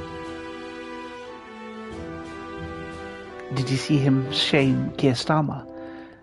He like a shaming ritual on stage when they were talking about the peace thing. Wait, Peter Hegseth. Wait, what's Peter Hegseth say? Secretary of War Peter Hegseth with his fake alpha male. Yeah. Fucking hate that guy. I hate that guy too.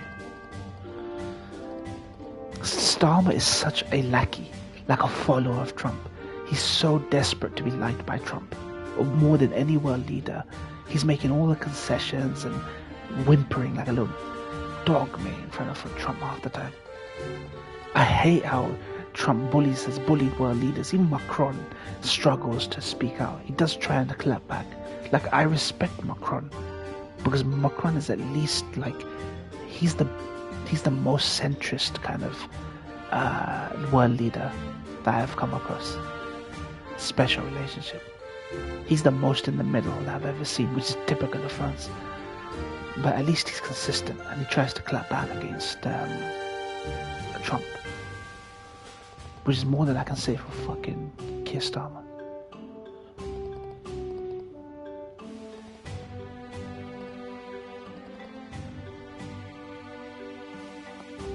Yeah, that's true.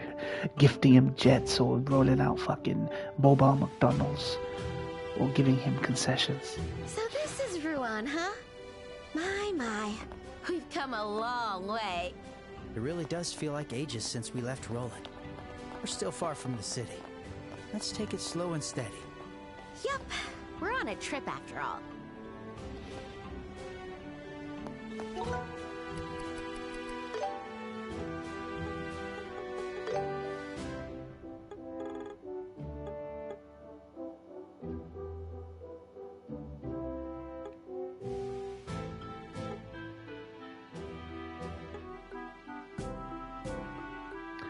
Flat was the only thing it takes to keep America from going off the rails. It's a small price to pay.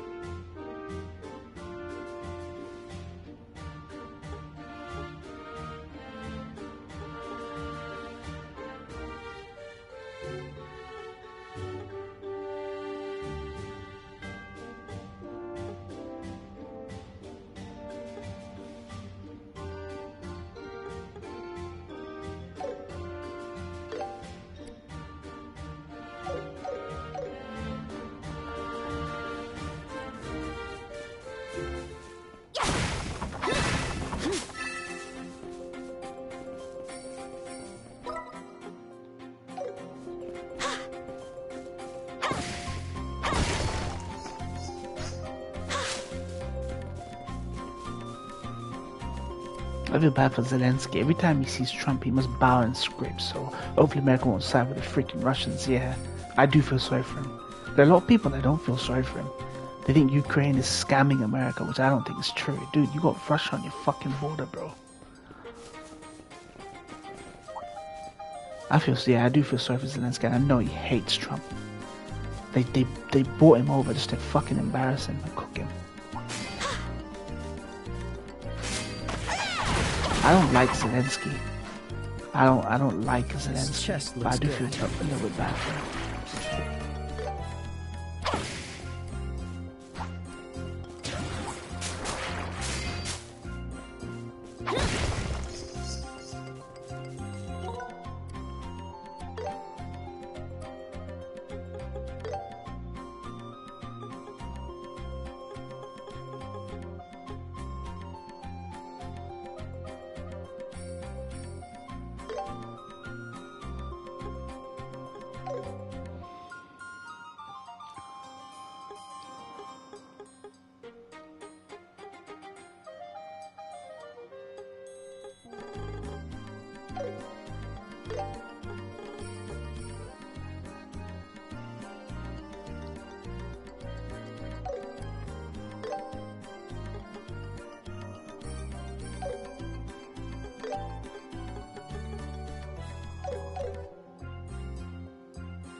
surrounded by crashing waves. Right. According to the map. All right, treasure time! For us in the Nordic and Baltic region, having Russia on our doorstep is something we take very seriously. Not from prospect, yeah, precisely. Though I don't believe that Putin has ambitions beyond Ukraine. Just from my perspective, like, I don't know, like, I wouldn't blame you for feeling otherwise, but like, I don't think he has ambitions for Poland, for example, that people say he does. I don't think he's stupid. He's shrewd. He's a bit of a cunt, but I don't think he's stupid. Wow. Estelle? He saw what was going on in the Middle East and thought, maybe I can get away with a lot. Look, Joshua. He might not invade, but he's doing hybrid It's the warfare ocean. to destabilize, yeah. It sure is. I can see it perfectly fine. It's so blue and sparkly, and it goes on forever. And the sound of the waves, the salty smell in the air. Oh, this is the ocean for sure. Is this your first time seeing the ocean, Estelle? I remember getting a little view back when I flew on an airliner with Dad. But this is probably the first time Now I've that seen it Europe's this close. contributing its fair share, as Trump kept going on about. It's been some I don't time even for know me, why too. Trump is. Actually, It was Trump worth was walking saying, all this I way thought me and instead of Putin taking the airliner." had a shorthand. I thought me and Putin had a understanding. He likes me, I like him, but it seems that he doesn't like me that much. That's what Trump was saying the other day to a random reporter. Spread disinfo, cut off underwater cables, fly some drones.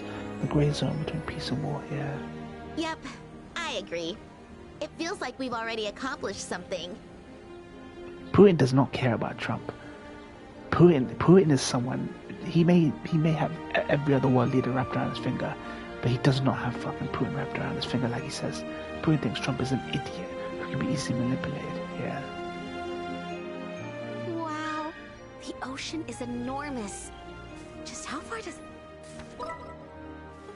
It's true.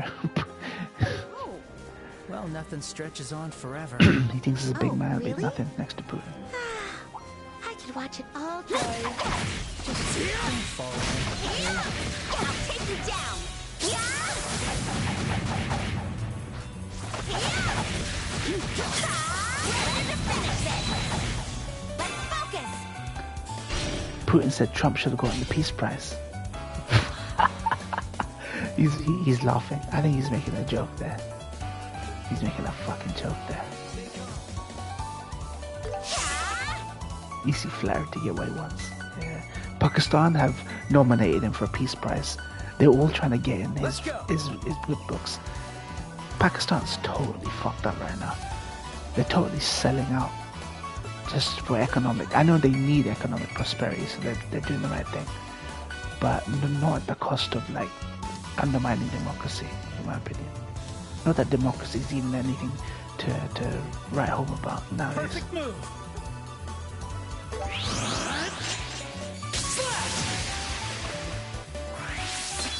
Burn!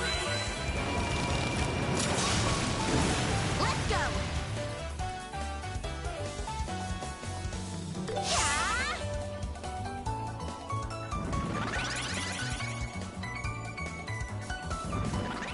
Burn! And what can we say? They only give the Peace Prize to people of courage and integrity. When asked why not give it to Trump? Oh, nice, nice. I hope they make a stand. I really hope they make a stand against him. Legit. Perfect move. Don't strike. They really do need to make a stand. The Let's keep world it needs up. to make a stand against Cannot be yet! authoritarian clown.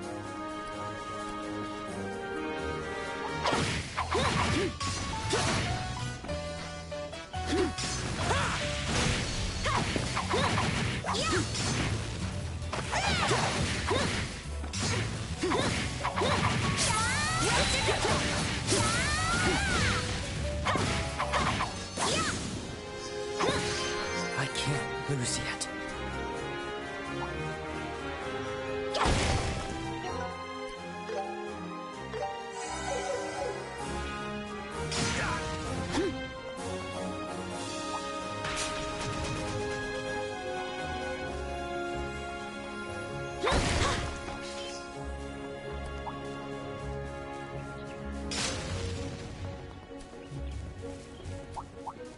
Treasure found. Cuomo's moved down to condemn Hassan Piker, really? Why? Why does every Muslim have to condemn someone who's brown? I don't think Hassan is even a proper Muslim. This is all about Christianity versus Islam. It's Christians telling Muslims, so-called Muslims, even though Mandan's not even a proper Muslim, mate. But if you're adjacent, you're brown basically, or you're Middle Eastern. Oh yeah, it's the narrative, man. From America to UK, it's the narrative. And brown people always have to condemn brown people. White people never have to condemn other white people. Pathetic, man.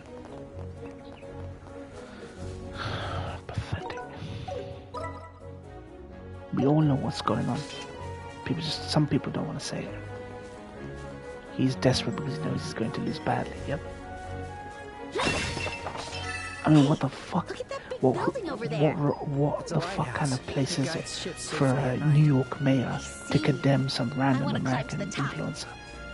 Say that. Did we get Trump to fucking apologize for fucking Logan Paul and Jake Paul and their fucking stupid ass antics? The stupid shit they say. Pathetic. White people are on one right now, Rick. White people are really, really on one right now. Turns out New Yorkers want a progressive. Don't really care about what they look or believe. Now treasure. Yeah, exactly. Dude, so many of the supporters, Mamadi supporters are Jewish New Yorkers. They want their rents to go down. They want affordable housing. They want fucking affordable groceries.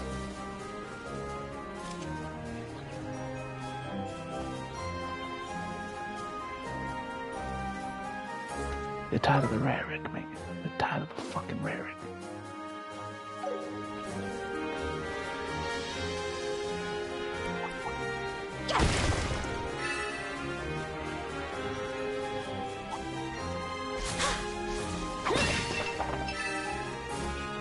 Can't wait till Mamdani wins, mate. Primary. Or whatever it is that he has to win. All right, treasure time.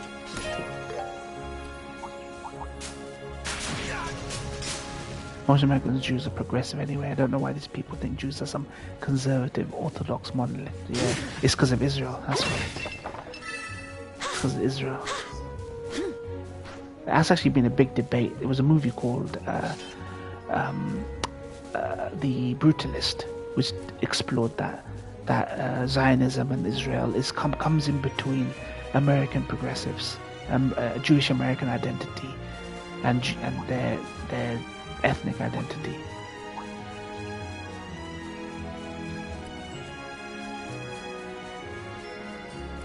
Like divorcing Jewishness from the religion, basically.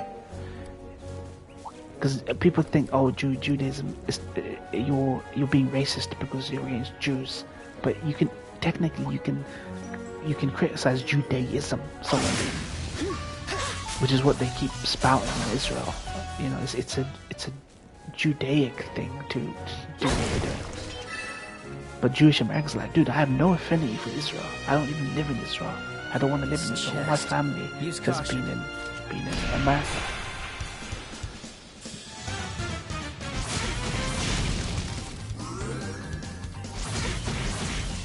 I see your move.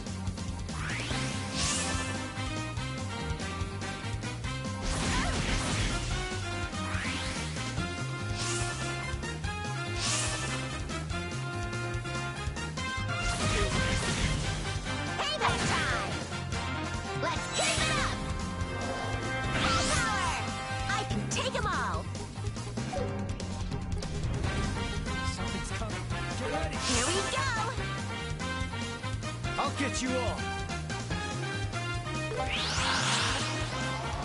Dual strike! It flinched! Keep at it! Yeah. Bonus. Gotcha! Faster!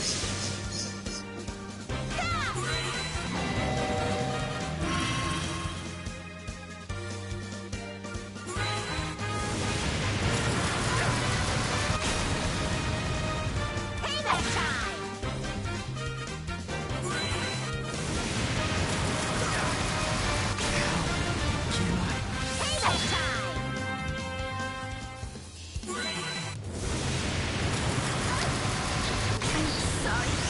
Joshua.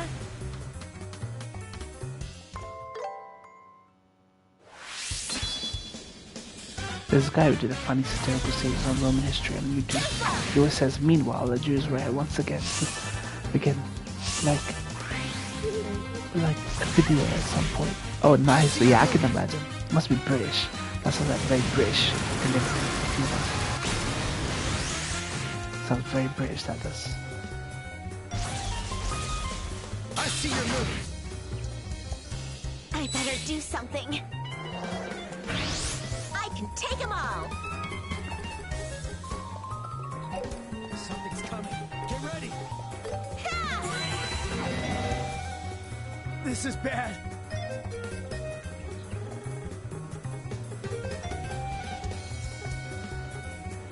Something's coming.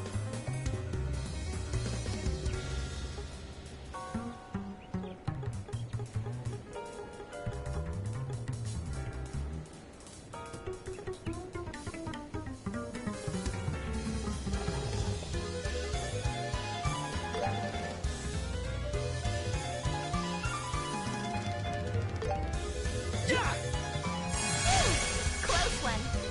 Faster! This is bad.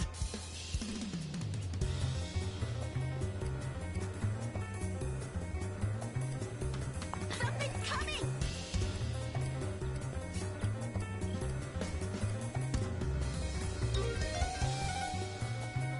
Funny how everyone in the comments are like, Hadrian did nothing wrong. You see how everyone's on the same page now. We finally see for what it is. Love it. Better be prepared.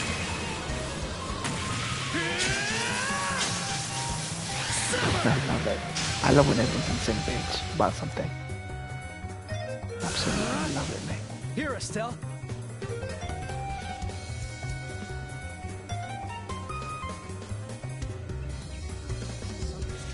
Get ready. I can take them all.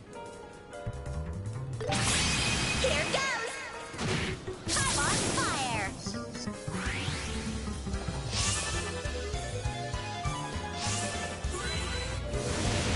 It was like 27 leads in the end, but Hadrian bought fucking 12 of them to put this thing down. That's a lot. This must have been a thorn in their side. The tide of battle. This must have been a thorn in their side. Straight up. Perfect move.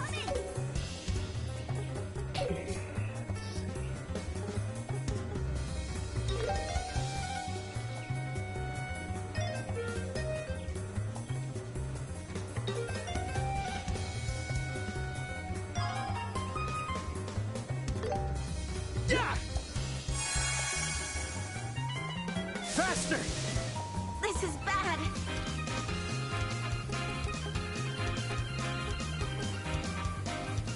How's this?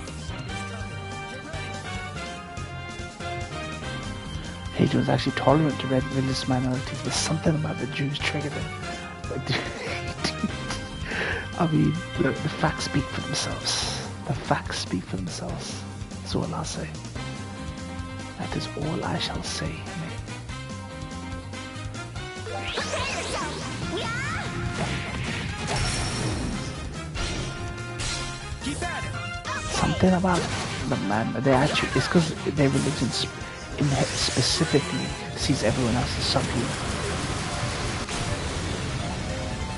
Their ideology, specifically their religion, no other religion I know of sees people as lesser, like Goyim, basically. This idea of Gentiles and Goyim. I mean, Christianity has its whole Gentiles thing, but it doesn't see them as subhuman to be treated differently. Like Islam sees non-Muslims as people to make treaties and oaths with, like make your treaties with them for peace's sake. That's what it says in the Quran. But we have nothing compared to what Judaism says. Okay, we'll do Perfect move.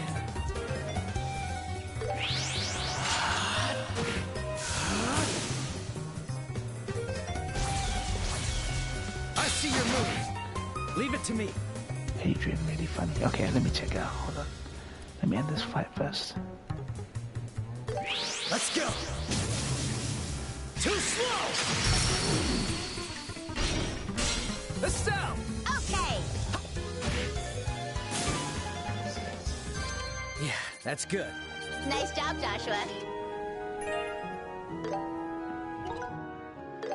Okay, I'll check it out. Second. 49 evasion.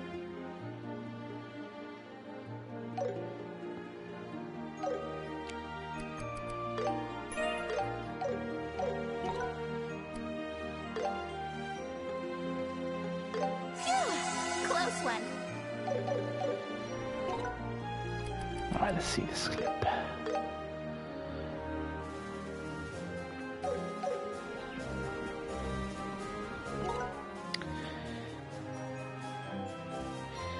Night Heaven, YouTube.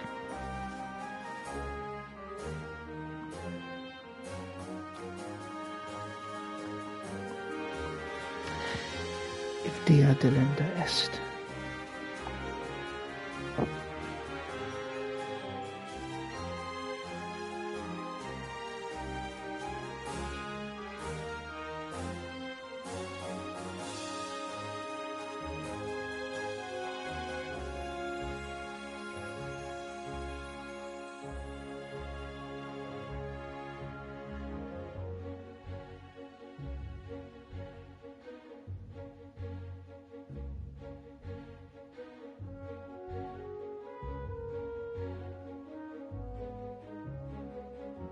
The Goy, yes, that's what I said, Goy.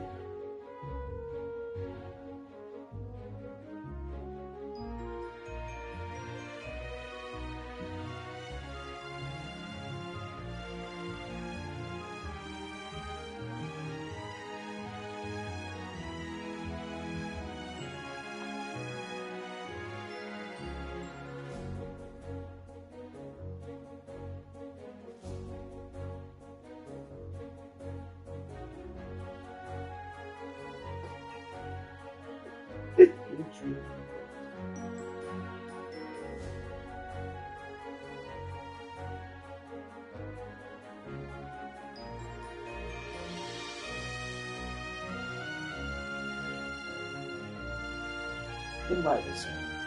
If you really have those in conflict, they let this happen to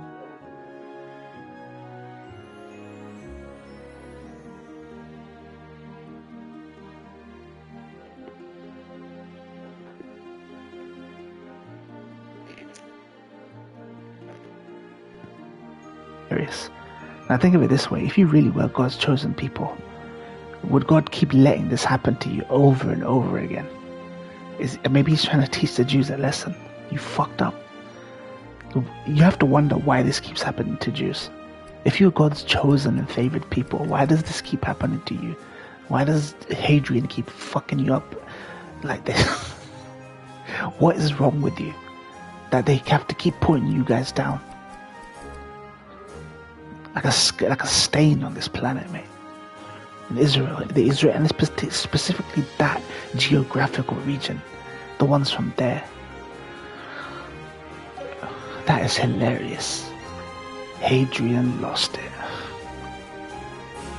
God is sending messages, but they're not getting it. Yeah.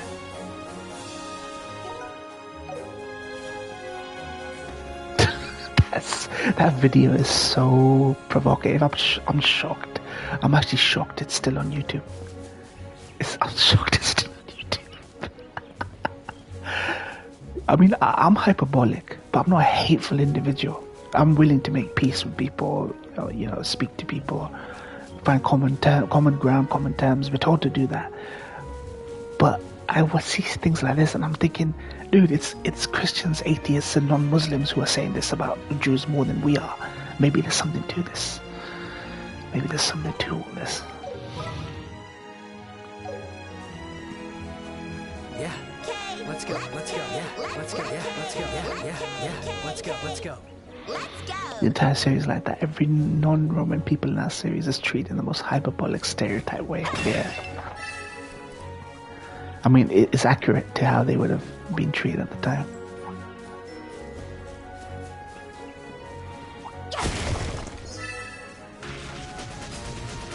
this in no time.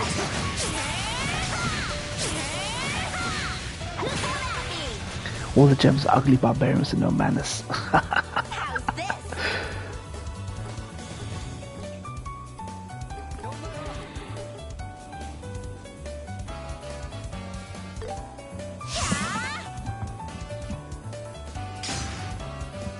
I see you're moving. Oh my god, Persian of Yellow Black Magic. That's such a caricature of Persians, but I understand why. Very exotic, I'll oh, be your opponent. it's practitioners of the dark arts. Love it, mate. It's how 300, the movie 300 depicted Persians as like sinister practitioners of dark arts. And slavery as though Sparta didn't have slavery. Obviously not the same thing, but Spartans. That's why people like this series. It's so unashamedly pro-Roman in a satirical way. Yeah, I definitely see it. Here we go. Let's go.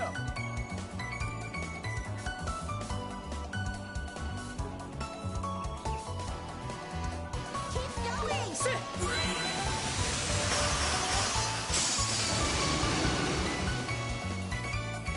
Get crushed.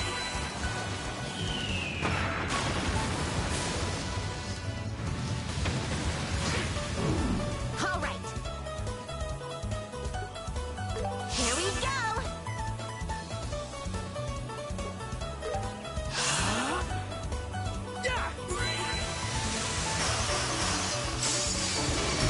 Stun. Get crushed.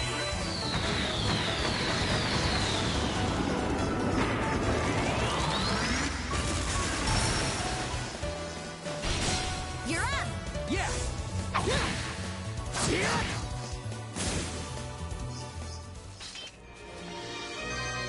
I think I got a little stronger. I did it. I got it.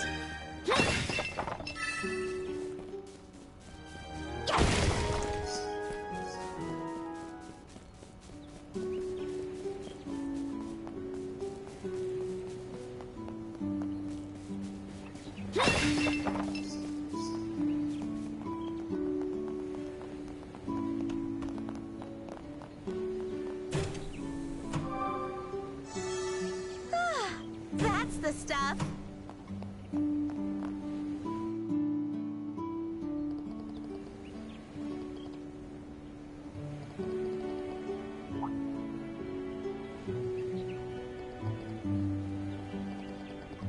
He treats the Christians utter despise too. That's in that series. Oh, in the series as well. He treats with utter, yeah, too. It's hilarious. Okay, I might check that out. I might check out them. I don't know how long does it take to get to the Hadrian parts.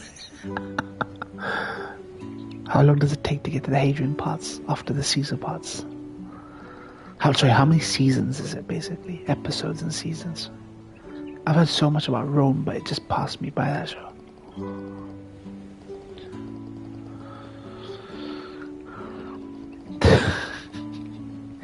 Hadrian.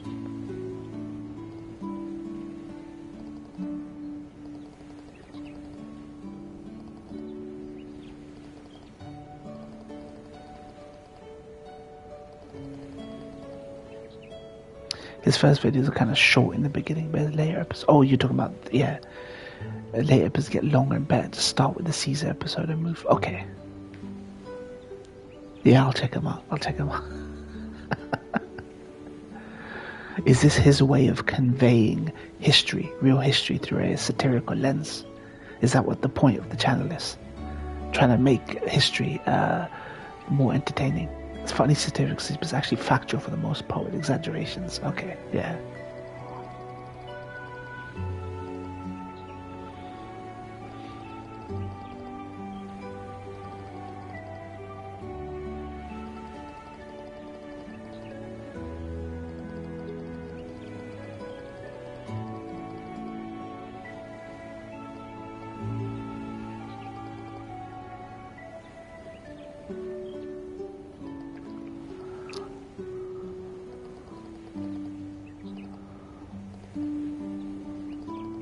plays the role of a Roman, basically. So he looks down on all the barbarian, degenerate scum. Yeah. He's LARPing as a Roman. So from that perspective, he's making these vids. He's role-playing a Roman.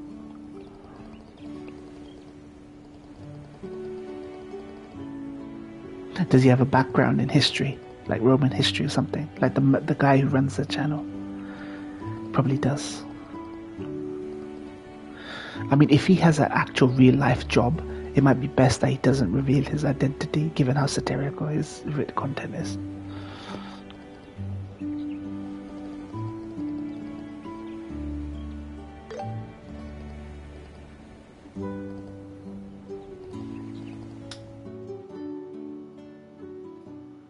Let's begin.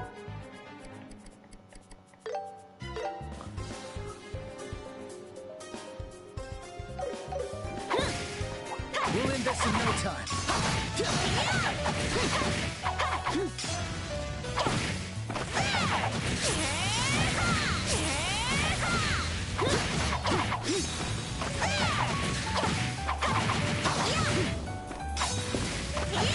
We'll do it together. Let's end this. Estelle! Okay.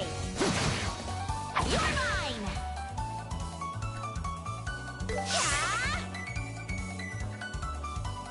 Leave it to me. Let us begin. Get crushed.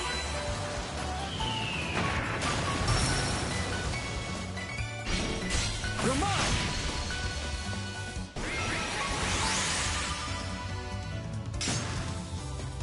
My turn. Here we go. Yeah! Israel, the unbiased history of Israel. The joke is, of course, that it's biased as hell. Okay. Yeah, that's good. Yeah, it's always biased, mate. It's always it's always biased. They like to obfuscate interesting pieces of historical knowledge about the founding of Israel.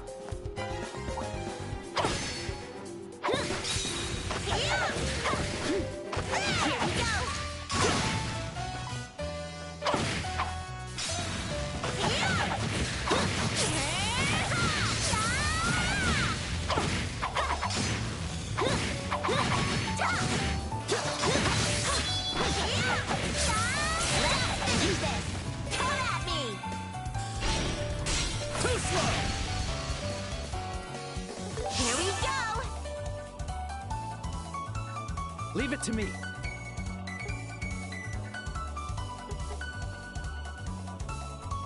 Sit! Get crushed.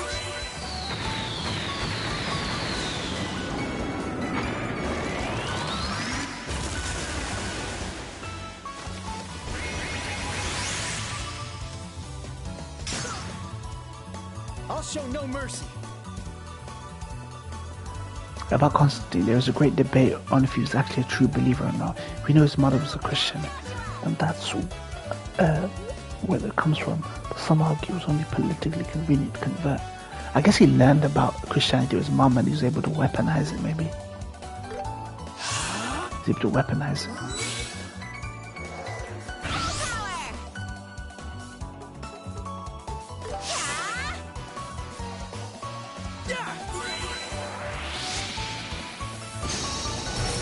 It flinched! Gotcha!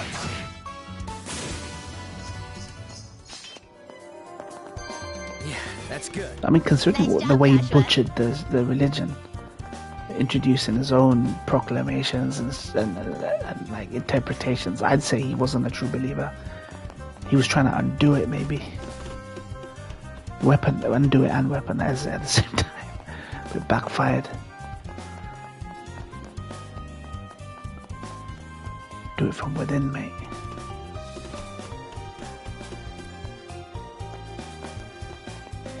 I'll be your opponent.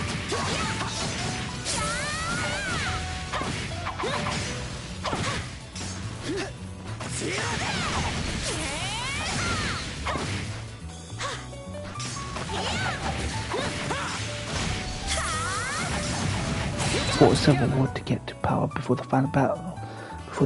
He claimed to have seen a Christian cross in the sky. Classic propaganda. Yeah, no doubt. That sounds like BS. That does sound like utter BS. It's like people seeing Jesus in their toast. I might as well cross in the sky. Could be anything.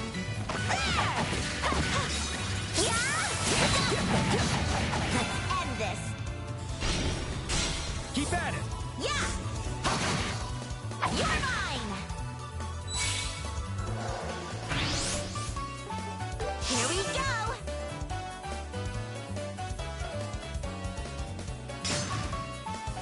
I see your move. I'll be your opponent.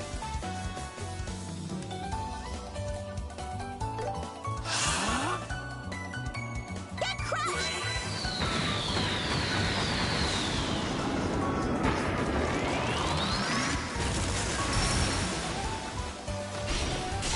You're up. Yeah.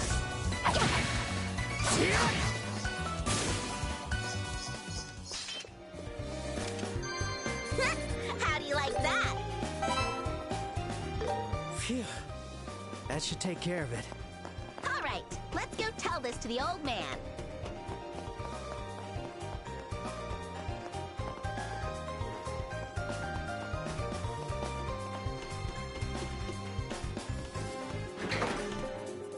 But yet, all the soldiers paint a version of the cross on their shields.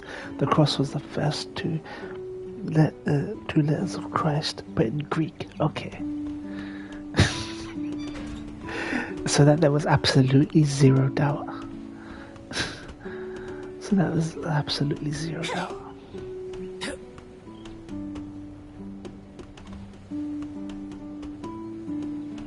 I wonder.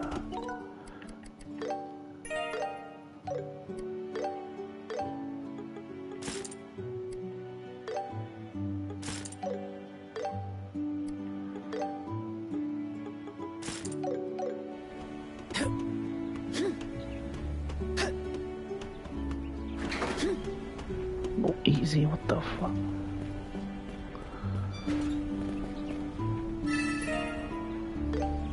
Fire Sepith.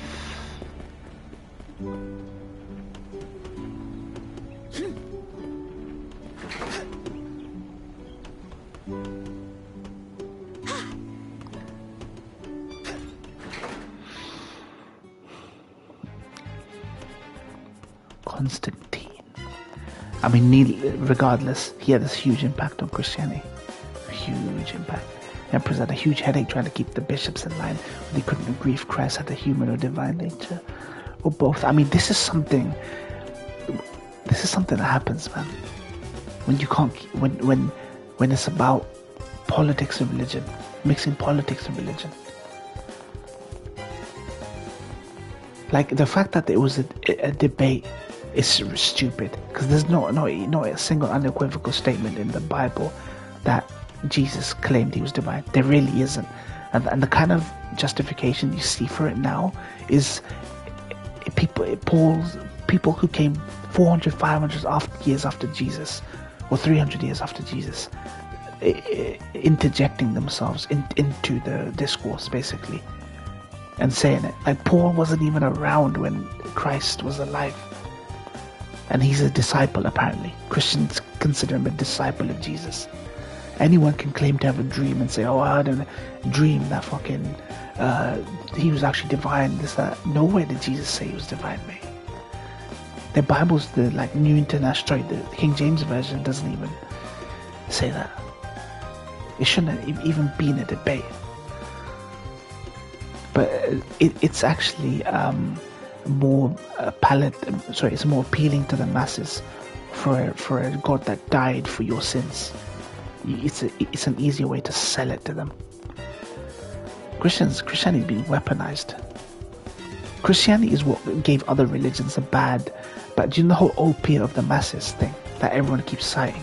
Religion is the opiate of the masses. Christianity gave religion a bad name, because Christianity was the only one that did it for money, did it for capital gain, power, wealth. Other religions never really did that. And the opposite is true. People have converted, like you say, Napoleon converted for political gain. So the opposite is true. People converting to religion just to gain favor with other people who probably weren't even religious or of the faith. Christians give everything a bad name. Catholics say that because he's the second son of the Trinity. He has a divine nature, but he's also fully human. But it's not two halves. Yeah, I mean, I know what the church says, but then I look at what the Bible says. There are some parables, there are some things that Jesus said directly, and then there are some things that are told through other people. The thing with Paul, Matthew, Mark, Luke, these aren't even their real names. These are a collection of people that are kind of lumped in together, who said these things. And so they just label them Mark, Matthew, Luke and stuff. Like, people don't even know who these people are, like who Mark, Matthew, Luke are. They're not even considered their real names. So if 2 people or 3 people vaguely testified about something, okay, it's lumped into Mark or Luke or this or that, and it's all contradictory in the Bible as well. I'd say the further back you go, the more accurate maybe the belief is. We went from 2 to 3. We went from Jesus and Jesus the prophet to Jesus is Son of God to Jesus is the divine and a man to Jesus is his son and also God as well. It's just been changed over time. My religious history teacher even told us that he believes, he's not even a Muslim, he's a white dude. He said that it's undeniable that the Bible is just a hodgepodge of like different beliefs, a hodgepodge of contradictory beliefs. Orthodox say Jesus has one fully divine and fully human nature, united one person without confusion or alteration. Yeah, that was probably the most coherent belief.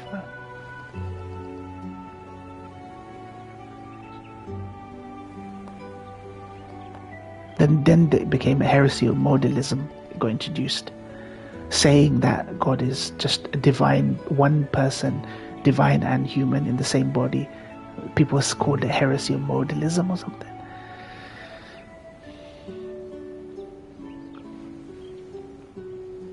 That one was like hypostatic union or something, but now it's just off the rocker. Now it's just completely gone with the Holy Spirit introduced, completely off the rails now.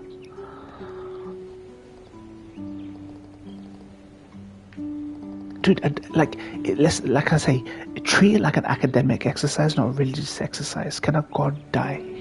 Rick, can a God die?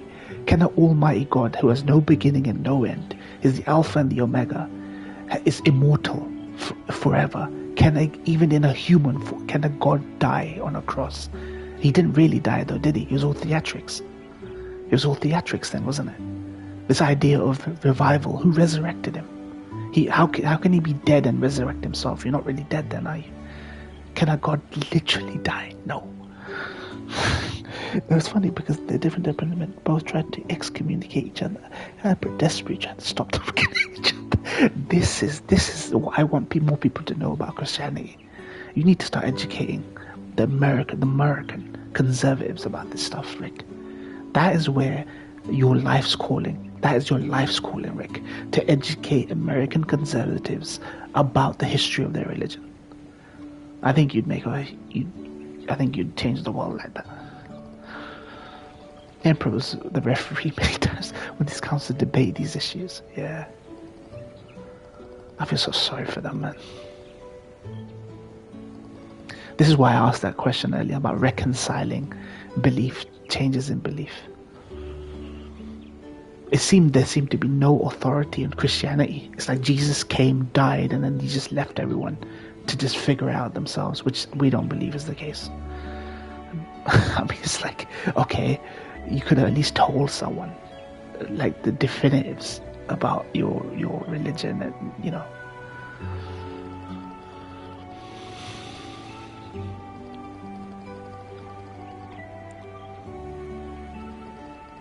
I mean, it's obvious that Jesus was subordinate to the Father. He kept referring to the Father as the God everywhere he spoke. Like he in terms of authority, he was deferred to the highest authority, which is Father in heaven, who is God, basically. I don't think he ever claimed to be divine. It was chaotic for a while with the Christians. The emperor was divinely sanctioned, but he did not claim to be supreme authority of the church. Maybe he was worried that he'd get accused of heresy, or he'd overstep the mark, because he knows he wasn't divinely appointed.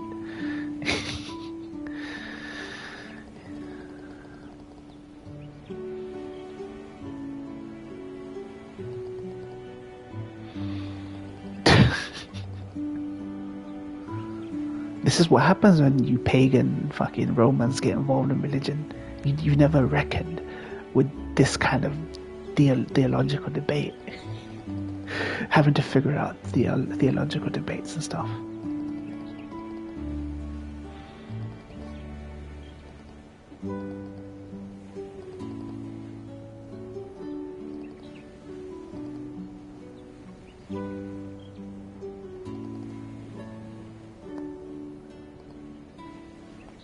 Tried to placate both sides to avoid infighting. Some had a clear idea about what he believed in.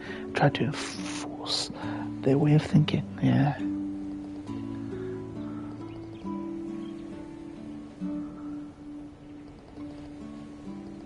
This Islam avoided. We have differences between Shias. That's mainly political and regarding non-faith figures, as in people not in the Quran, like just political. But we do agree on everything. Muslims do. Politically we don't, but religiously we do. Most people don't know the Roman Empire only ceased to exist in 1453. Really? So you think that people think that the Roman Empire was finished prior to that, right? Yeah, I'm guessing people think that the Roman Empire lasted for a short period of time than is actually the case.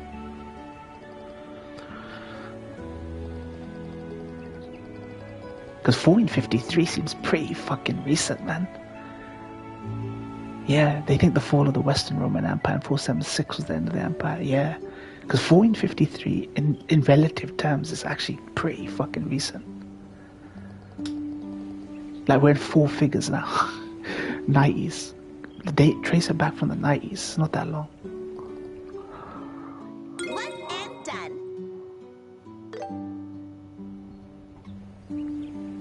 Eastern Roman Empire survived until the Ottomans took Constantinople. Yeah, the Ottoman Empire, mate. Till me and my army took over, mate. I'm gonna revive the empire, Rick. Just you wait, mate. I'm gonna revive the Ottoman Empire. All right. And also thanks to the fake Roman Empire. It's also thanks to the fake Roman Empire as well. It took gunpowder to take down the wall of Constantinople. They were so formidable. Yeah. Every empire falls, man. I want an empire to fall in my time. And America's the biggest target. I want them to fall, mate. I think people will celebrate the day America falls. I think that people celebrate.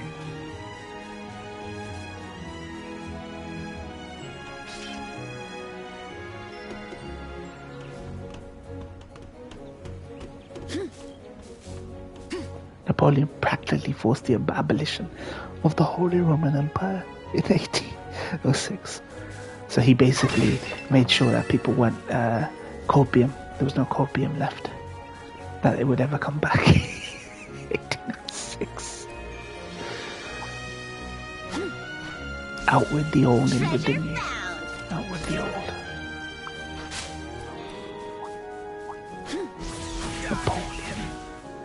Napoleon Bonaparte.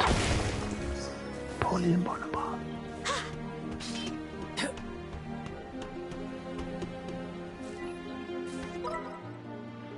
Napoleon.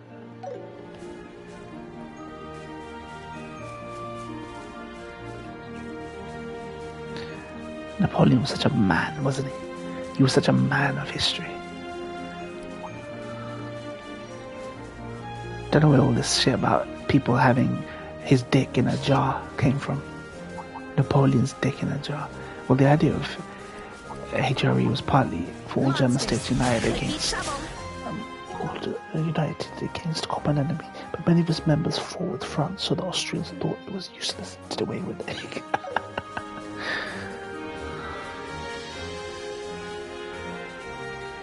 Yeah. Man, what happened to the French, man? Such a great nation.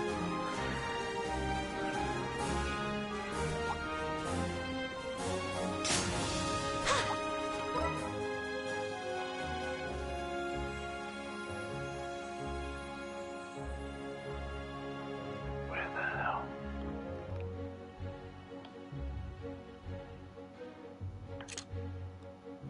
But that leads to the creation of Germany later, so it was important for history. Yeah.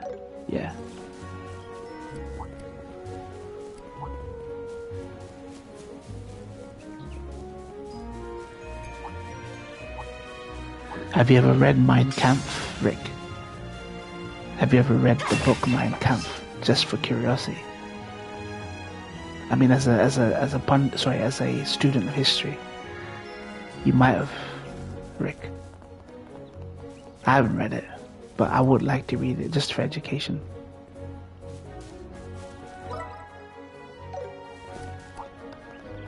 It really needs an editor, really. Okay. I mean, he had a lot to say. I mean, anyone who did what he did would probably have a lot to say about why he did it.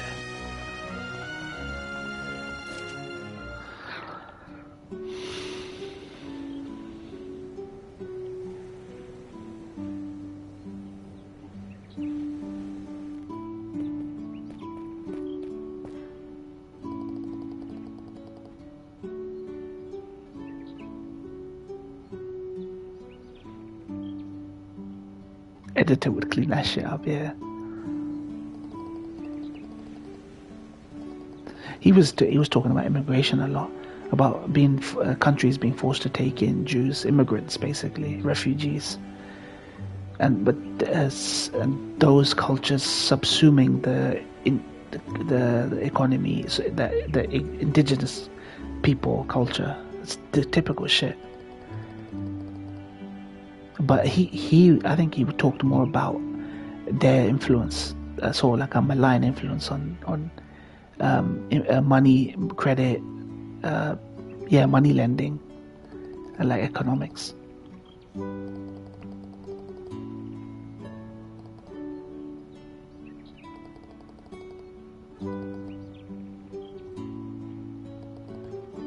I wonder what he would think about America today. With APAC and all that, this buddy. I will say this about Mein Kampf. It makes clear what he is going to do in the future. Oh, okay, yeah, definitely.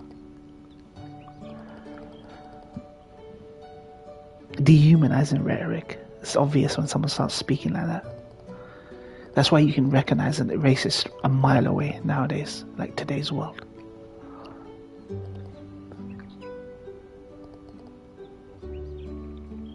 But the thing is, Hitler created bigger monsters than himself amongst his circle of like fanatics and supporters.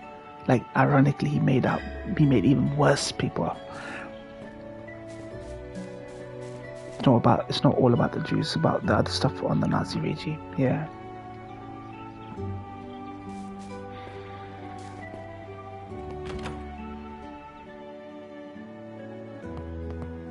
Thousand-year Reich, mate. 1,000-year Reich. This is the playbook, yeah.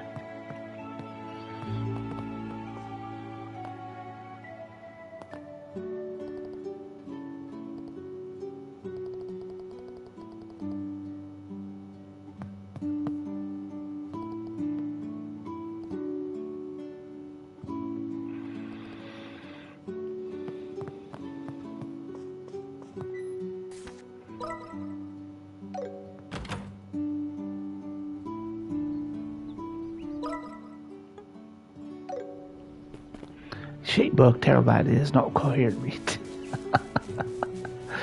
So it's overrated then. The breeze feels so nice. Oh, look! The windmill's Overrated. turning. That's the village symbol. Does add up to the peaceful atmosphere. Definitely overrated. Bloody hell. Why are they so scared of this book then? If it's such a dull read, why are they so scared of this fucking book? God damn.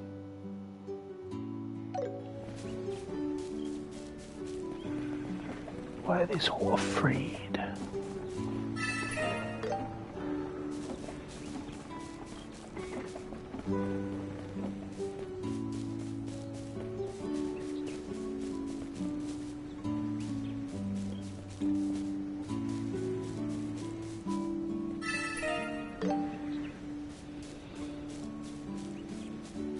mean, if you had to read it and took it seriously back then, you might have stopped him before this all happened.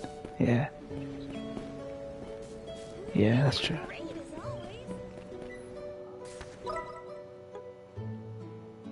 The manifesto, as they call it. When somebody tells you who they are, listen, I love that. I love that, Rick. I subscribe to that. When somebody tells you who they are, listen. Yep. Totally agree with that. What do we need? Alright, it's decided. Please come again. Could not agree more.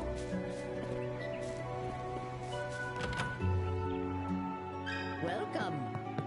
Time for some shopping. I made up my mind. I made up my mind.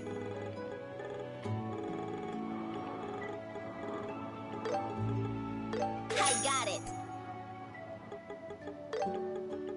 I got it. I pick you.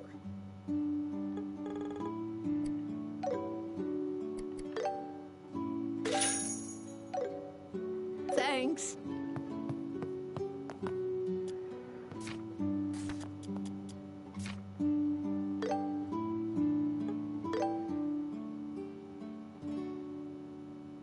Stephen Miller is a fascist, racist asshole who wants America to be a Christian theocratic national state. He's the deputy. Yeah, he's the deputy chief of staff. Yeah, that is Stephen Miller. All right, it's complete.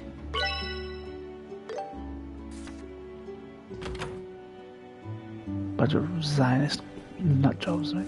Would you like some flowers?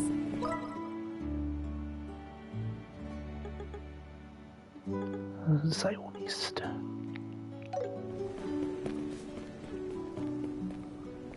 Miller's the brains behind the immigration policy. Okay. That's dangerous. That's fucking dangerous.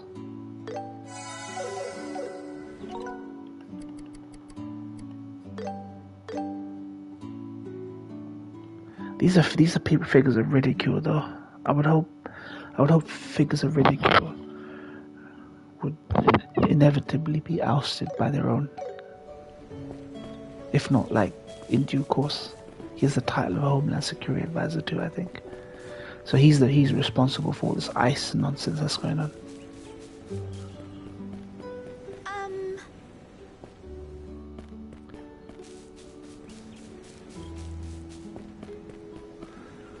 He is the ICE mastermind of ICE. He has had the most influence on shaving policy, and they just let him run rampant, man. That's actually pathetic. They don't even care how it looks, how bad it looks on the administration.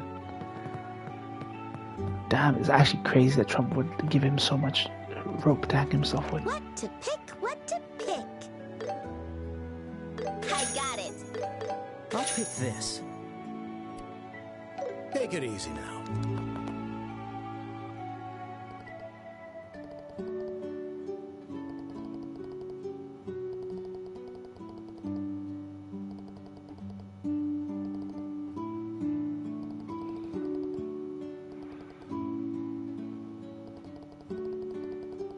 He's a long-time loyalist, no doubt, man. God damn.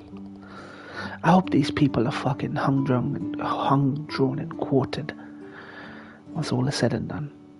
I mean in the public sphere in terms of like ridicule and fucking accountability, but I know it won't happen. They need to do what Pakistan does. Just lock these people up as soon as they're out of power. He was in the first administration, already influential then. Lord.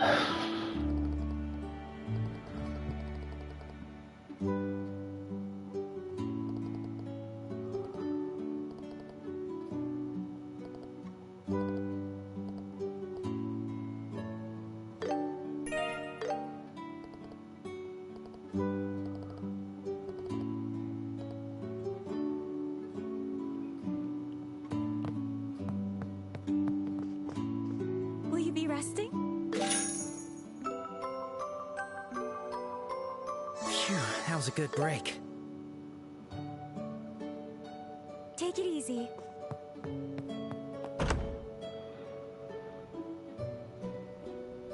Nobody in America has the balls to do what needs to be done about Just these search people. this area.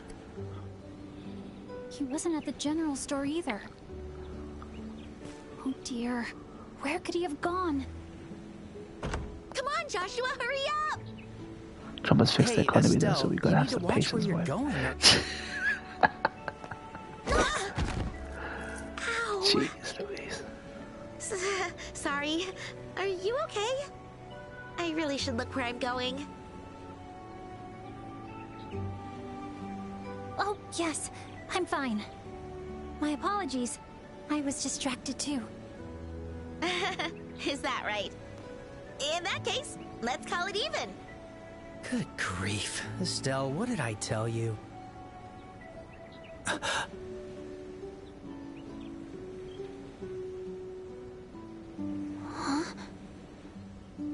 Joshua? What's wrong? Oh, nothing. I'm sorry about that. It seems my friend caused you a bit of trouble. I hope you're not hurt. No, I'm fine. Thank you. Besides, I was looking for someone. I wasn't paying attention either. Oh, who are you looking for? A boy. He's about 10 years old, wearing a cap. Have you seen anyone like that? A boy with a cap? Joshua, have you seen him? No, I don't think so. I see. I wonder where he could have gone. They think an American-sponsored I'll be on coup my is way. imminent. Thank I you, mean, and my Trump apologies has for the not trouble. helped with that. With all the invading Venezuela rhetoric. Joshua? Hey, Joshua. Huh? Oh, did you want something? Not exactly, but... Oh, wait a sec. I'm no left for Maduro. I see. I mean, it's a I sovereign get it nation. now. International law still matters, man. Fairly Well, I certain think it's a you sovereign don't. nation. Oh, don't be shy, young man. America just They shouldn't say the get to flower go of love can around bloom bullying from sovereign the nations. very first meeting. You are wrong. It's just that she looked like someone I knew a long time ago. It's just That's crazy how why I many was surprised. countries don't follow international law, man. Ah, the old have we met somewhere before routine? It's a little cliche. I'd give it a 3 out of 10. Anyway, Estelle, didn't her uniform look familiar? Now that you mention it, wasn't that the same uniform Josette wore? The Royal Academy of Oh something or yeah, other? most certainly corrupt Janus as Royal fuck. Academy. But I don't know how It is much located in American so invasion running into a student here isn't would too improve surprising. that. So that's what a real student looks like. She seems so proper, polite, and smart. Unlike that cocky, unrefined, America would have stupid, to take in annoying tomboy. Venezuelans You really in think exchange so? for that oil. I seem to recall you saying the same about Josette when we met her. Oh, Only and the I right remember thing to you do teased in me the the same way colonialism. back then too. Well, it turned out she wasn't actually a student. And does so America want whatever. more people flooding in? No, they don't. If you have time to tease people, maybe you'd be better off sharpening your observation Oh yeah, skills. true. Yeah, I wouldn't cry or anything. I Okay, mean, I'm not okay, crying I for get him. it. I would I be won't worried tease for you anymore. Venezuelans. They matter, I'm glad you not this finally fucking understand. Maduro. Now then, Maduro shall we prick. head to the lookout to have our lunch? Yeah. Maduro. Maduro. Would you It's like always the some people that flowers? suffer, you know what I mean? One way or the other.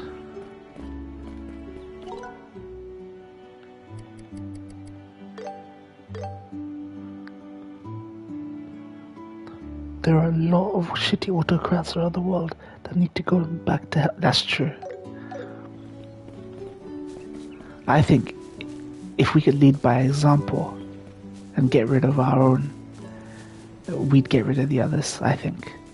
You need to see a mighty person fall. Like, it's a signal to the rest of the world that it can be done. But you have to start with the mightiest first and let it trickle down. That's the trickle down I believe in. That's the trickle down I believe in. Yeah, he's definitely infected the West with culture wars.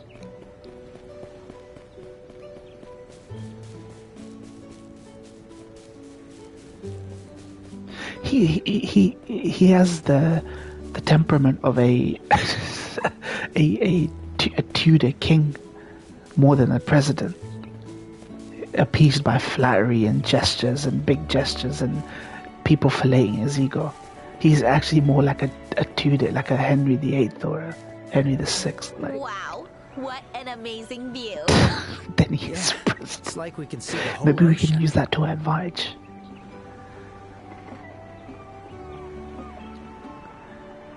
We were taught in history class that when they were Doesn't it feel super burying fancy to Henry have VIII, lunch at a place like his here? they actually dropped the casket it and seems like his a great body place fell to out, relax. and he had his calves were so swollen and in like Oh, pus I'm ridden that they all starving. burst open and pus came out. He died the way he lived, that guy.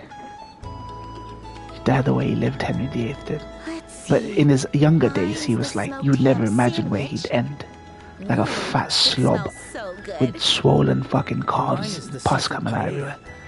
Imagine if saffron someone is such a said nice an touch. EU commissioner had the So charisma nice. of a damp rag. All right. That one fits with Let's- DD Fonzie. Yeah. Okay, let's take the first bite. Oh man. Wow, it's so smoky and delicious, and the lettuce is so crisp. The paella is great too. The herbs really bring out the flavor. Fucking JD Bartender's a Vance, pretty man. amazing cook. There's a conspiracy theory Mind among if I have a bite? fringe I've never actually conservatives tried paella before. that Trump is positioning his Just son-in-law swap boxes? to be the next I kinda got my next hands guy. full here. Henry VIII was actually a hands. Yeah, exactly. Trained man once, but he had that damn jousting accent. Yeah, exactly. And they just made him a fat That's a fucking little slob. embarrassing. Oh, come on. It's not like anyone's watching. He No did one's here to separate laugh church at and us state, acting a which little was, I guess, childish, you good know. or bad, That's depending not on how you why see it. I'm embarrassed, but The Protestant oh, church, fine. and that Protestant is the dominant Protestant, so dominant Christianity. There's so many lapsed Catholics. You never hear of a lapsed Protestant. You always hear of lapsed Christians. Sorry, lapsed It's Catholics. like this unique aroma really gets your appetite going. You know what I mean?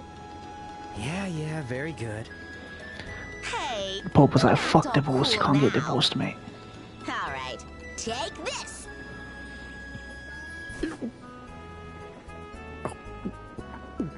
You know what's ironic? Well, Is it's the it's male delicious, sperm but that determines the don't sex of the shove it in my child, mouth not like the that, egg, okay? the woman's egg. My history teacher always used to laugh about that. He goes, the guy was either firing blanks or it's determined by the sperm. So it was That was not the great. fault of all the wives that he had or the Herbal tea women they that gave were us in was his life incredible that as he well. wasn't having a son. Yeah. My body feels More like all he made warm himself and the head of the floaty. church so he could The sea confiscate breeze all feels nice, that too. church called himself It's for the making state. me Yeah, that a too. little sleepy. They say you shouldn't sleep right after a meal, but maybe a post-meal siesta isn't such a bad idea sometimes. I know, right? Huh?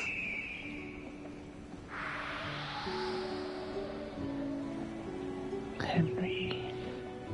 Hey, did you see that bird? It seemed a little too big to be a seagull, right? Yeah, its wings look different, and its beak was sharper too. Maybe it was a hawk or an eagle. A white hawk? That's pretty rare, isn't it? What a good omen. I feel like something good's about to happen now. Let's hope. By the way, what happened to your drowsiness? Gone with the wind. In that case, let's get going. We want to finish our transfer to the Ruin Divorce Mines beheaded today. died, divorce beheaded survived. I Yeah. guess you're right. Shame. I can't remember the names. Starting Anne to miss Boleyn this is one of place. them. She's one of the famous ones. Anne Boleyn. Lots of wives. Like, that's extreme. That's fucking extreme. He must have hated women. He literally saw them as baby machines. I think deep down he fucking hated women. People never go to those lengths, the lengths that he did. Science just wasn't around at the time. If science had been around the time and they told him that it's you that's the problem, that you're not having your sperm is what determines, my things might have been different. Whoa! Ow! Catherine Aragon, Anne Boleyn, Jane Seymour, Anna Cleves, Catherine Howard, Catherine Parr. That's it, yeah. Dude, we used to get taught this like 20 years ago, over 20 years ago for me now. I don't think I've But yeah, seen the two of you before. now they ring a bell. Catherine Aragon. Aren't I what?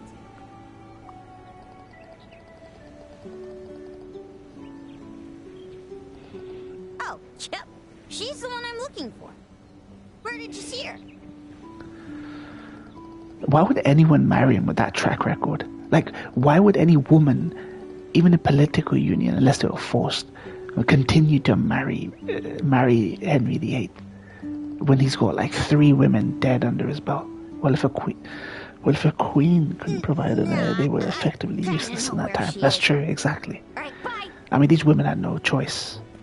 But, like, they could have said no. Most women did. Yeah, true. But these women were from, well, most of them were from prominent, like, houses. Like, they were from prominent houses. It's like, he would have had his pick of any random woman that could have given him a kid.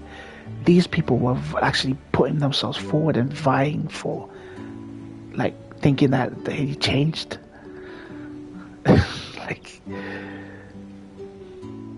or maybe he didn't have choices. Maybe these were the only people that were forced to do it, and no one else would actually willingly come forward, but voluntarily. Like, this was essentially fathers and mothers sending their daughters to their death. I mean, couldn't they at least think of it like that? Like, these were mothers and fathers, like, saying, look, you're going to end up dead if you don't give this guy a kid. Celeste, his only son, died young, and his daughter Elizabeth is one of the all-time great monarchs. It's the irony of it. Yeah, it's not lost on us.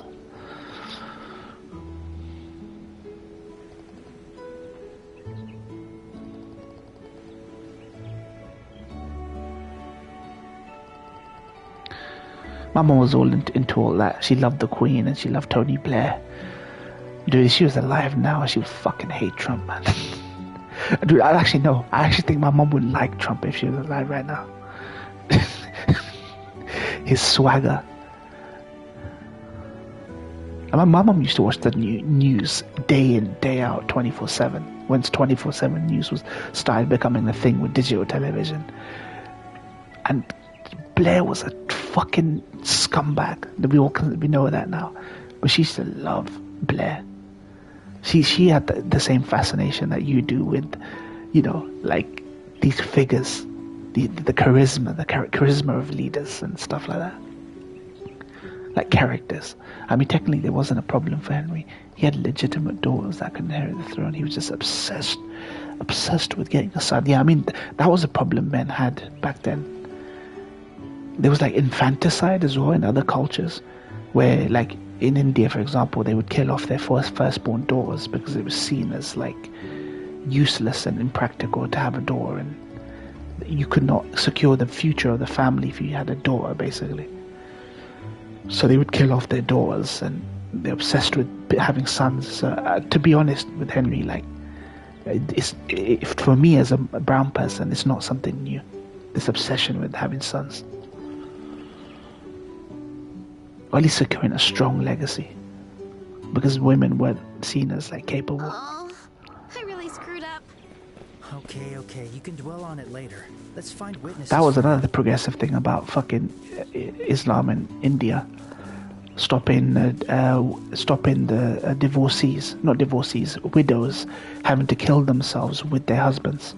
In India, before Islam came, women had to throw themselves on a pyre almost, with the dead husbands after they died.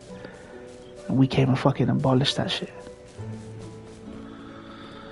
Where the Rajas were in India. Pathetic, mate.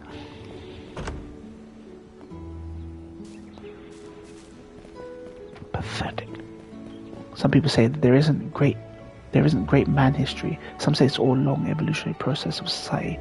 Why does it have to be mutually exclusive? I wonder.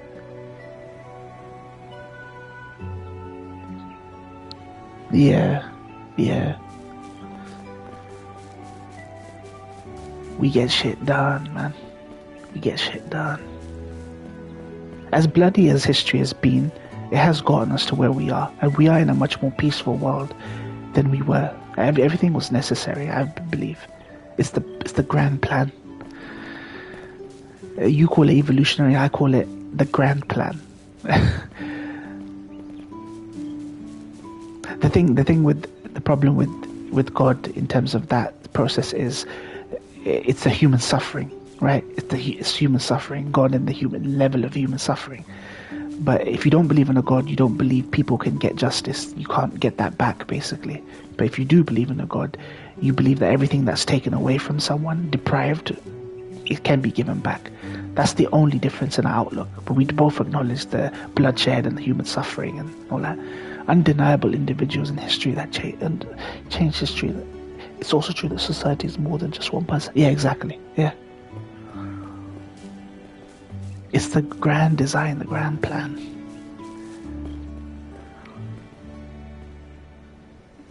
Nobody drops nukes now, even though we all have nukes because of what happened in Hiroshima, right? Like, it's contextual, and it's about deterrence and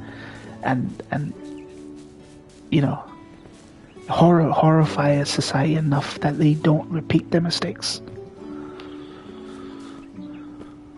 I think suffering, there is necessary suffering. Historically. Some people say these individuals don't matter. They don't believe in what they call great man. Oh, they don't. Yeah, I totally understand. I understand. Like, I don't necessarily subscribe to it, but good or bad, I consider these people impactful, great, small g, great, basically. Like, I consider them small, great. They undeniably had an impact on society. But the thing is, I'm a very emotional person. I can't see everything through an academic lens. Like, I can't see everything through an academic lens. I have to see from a moral lens.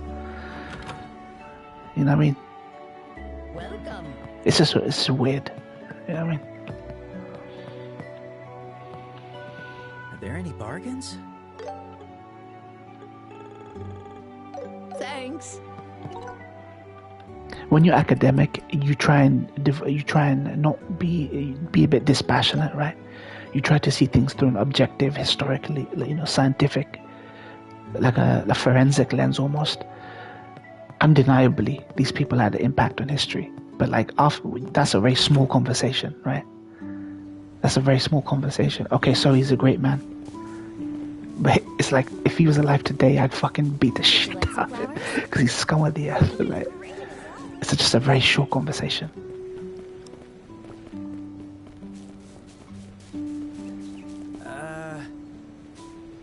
When you bring morality into it, I think it's a long conversation. Alright, I'm gonna head off and go eat. But thank you, Rick, man. It's been the most stimulating stream and conversation I've had in fucking ages. Thank you, Rick. You are a true patrician of the arts, mate. Patrician of history and the arts, mate. I love history. I used to love history. It's just life right now is so fucking interesting. It's interesting times we're living in right now. Trump, COVID, stuff like that feels a bit boring now. Yeah, you're true Roman patrician. But yeah, I'm gonna head off. Thank you, Rick, for joining me. Enjoy Octopath and FF Tactics, and hope you get better, man. Hope you get over the sickness. Take care, man. Peace out. Check out that Israel. Yeah, I'll check out that Israel Redeemer. See what this guy would possibly have to say about Israel. Yeah, I'll check the Israel video out right now. Alright, take care, man.